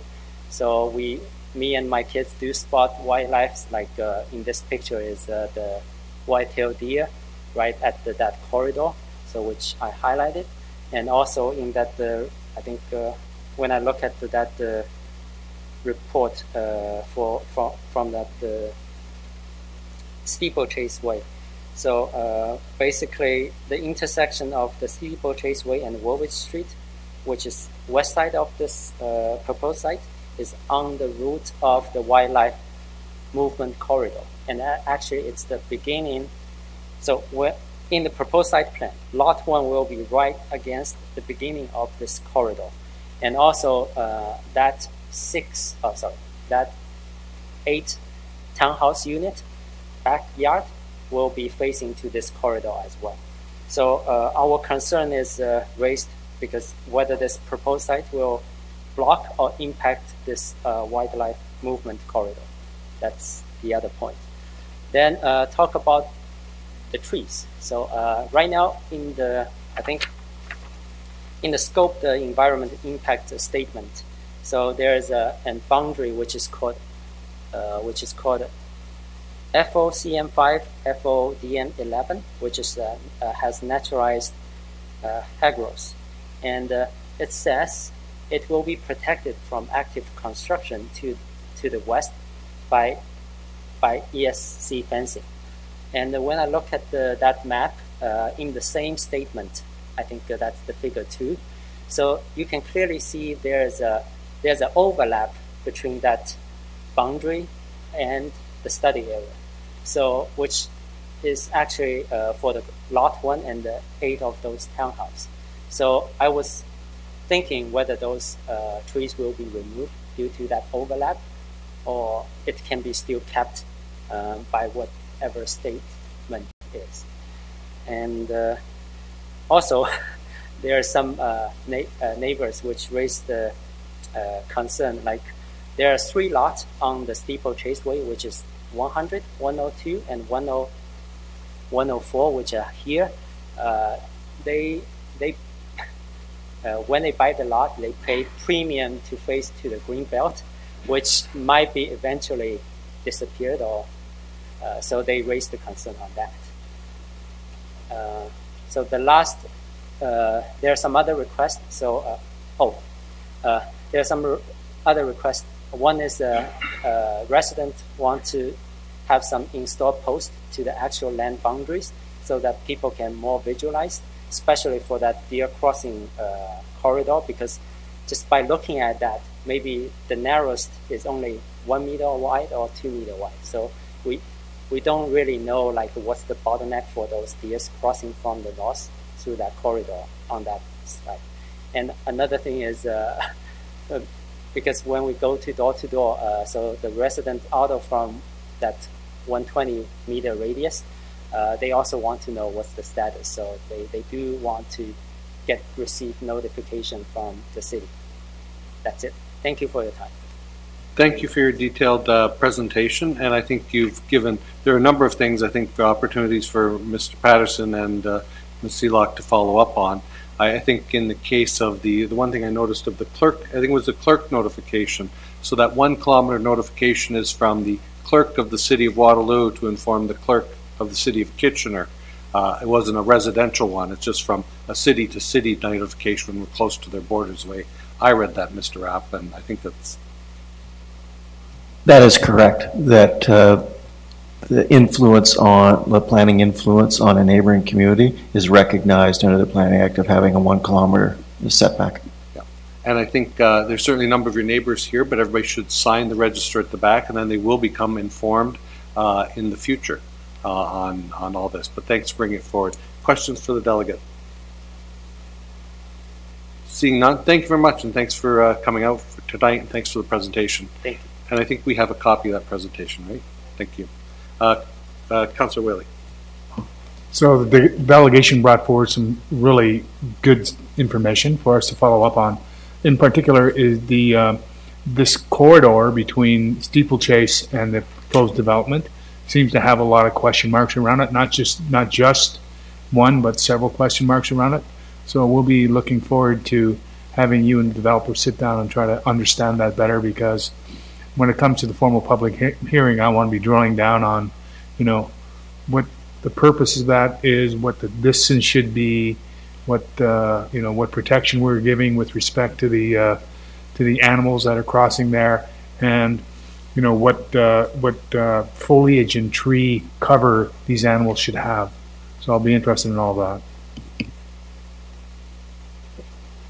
Absolutely, Councillor Bailey. City environmental planning staff, the GRCA, and the regional all reviewing the EIS that was submitted. And then through their review, staff will receive comments from them. They are the subject experts in this matter.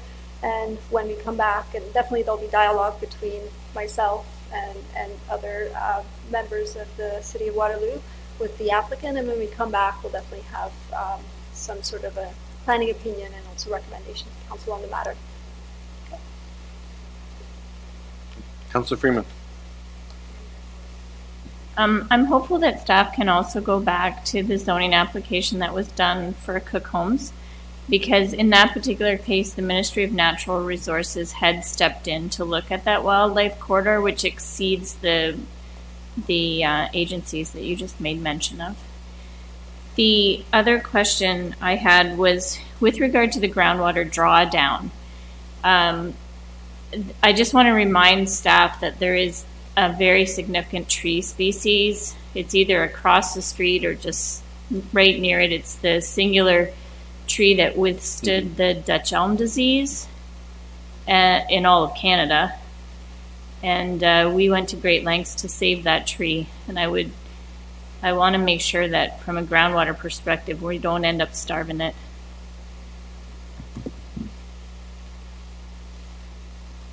Seeing no further questions, we're at the end of the list of registered delegations. Is there anyone else present here tonight who wishes to speak to this application? Yes, sir. Please come on up. You'll have 5 minutes and state your name and municipality. My name is Carlos Hahn, and I'm speaking on behalf of Dr. Ernest Hahn and Miss Martha Hahn. We are owners at 333 Woolwich Street.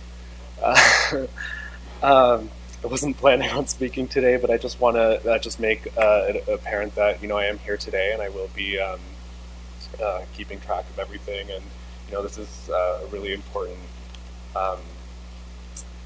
This project that's going on, it is certainly affecting us as we are adjoining the property on the north and west side directly. My parents bought this place, with the intentions of retiring there and being in a quiet place to live and conservation area. I just can't help but feel a little helpless just with all the changes that have been going on. And I understand that the city is growing and inevitably will require more housing. And I am for that.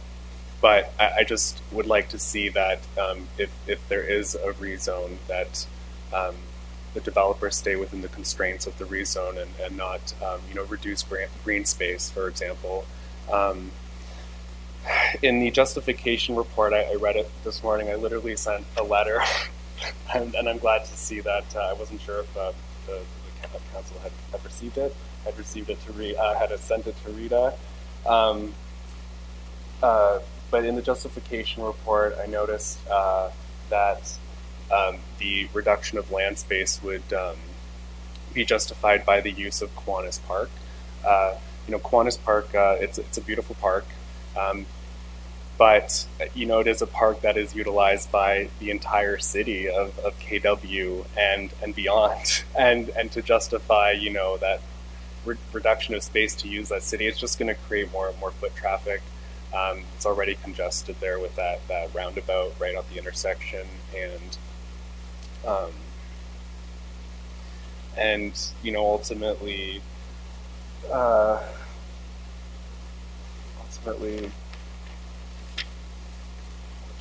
said my letter here.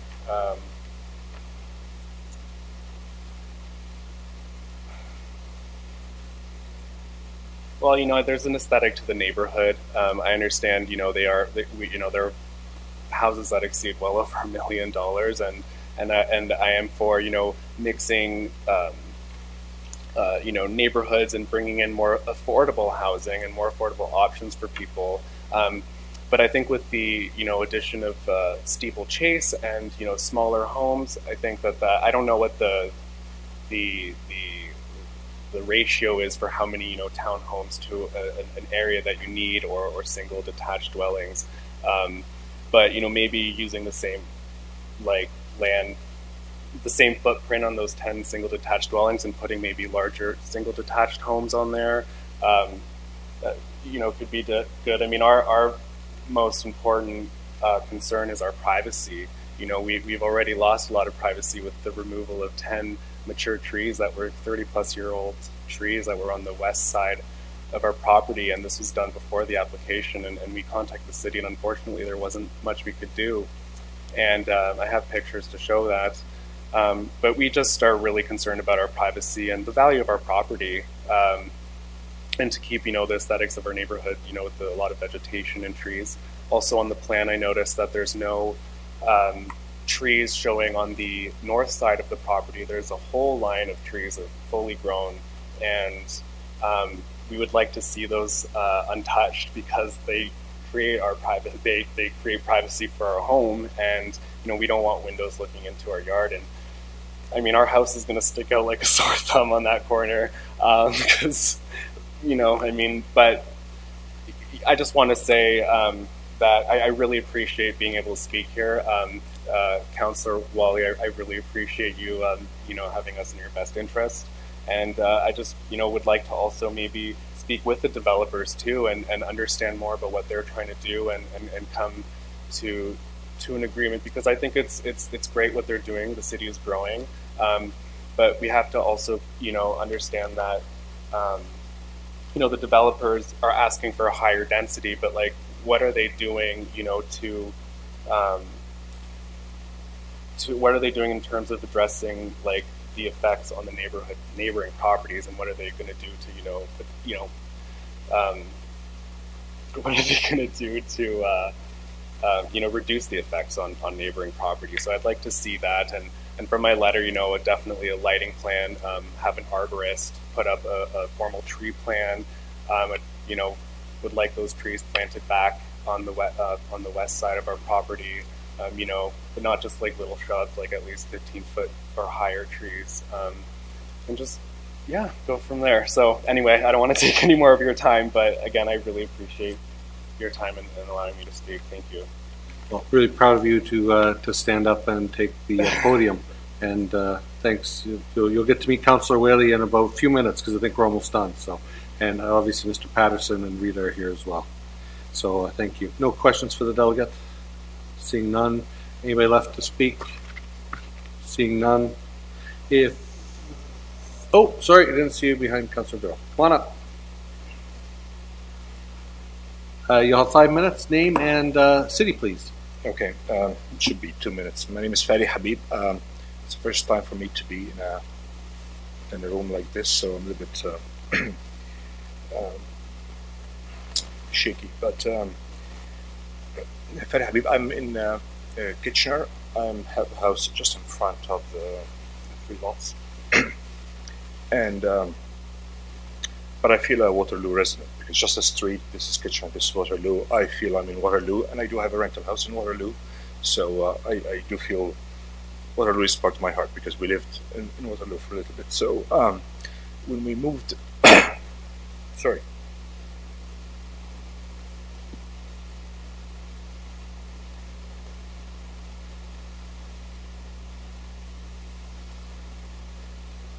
Yes.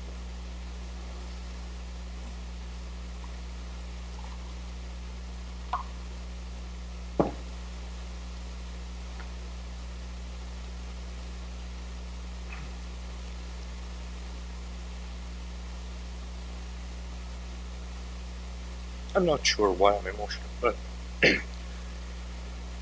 when we moved to the area, it was a nice, quiet area, and I'm not a rich person.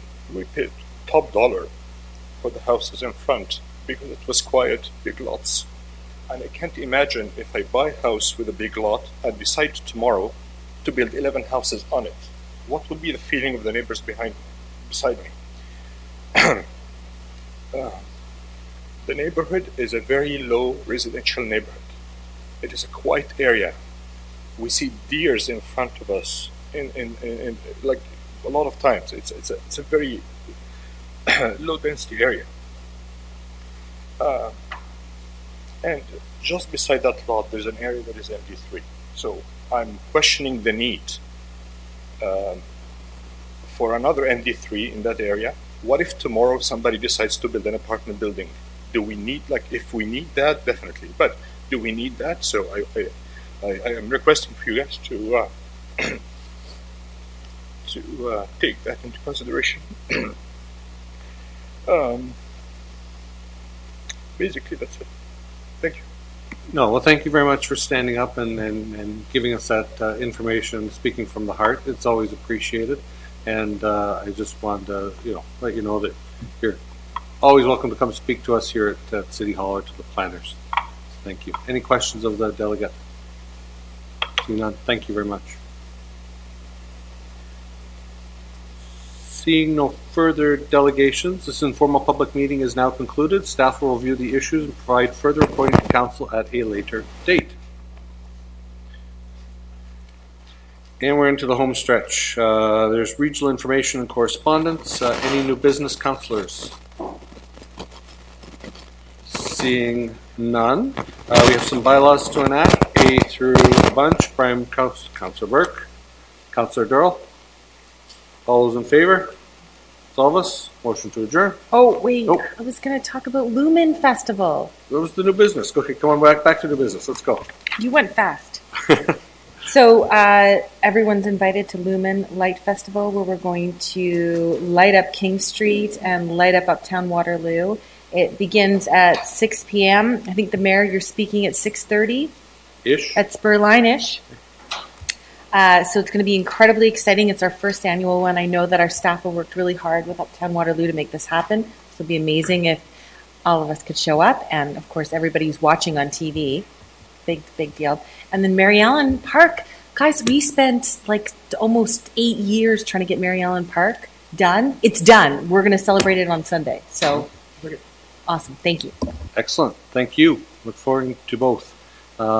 Seeing no further things, we had a motion to adjourn. Councillor Henry, Councillor Freeman, all those in favor? We're adjourned. Thank you.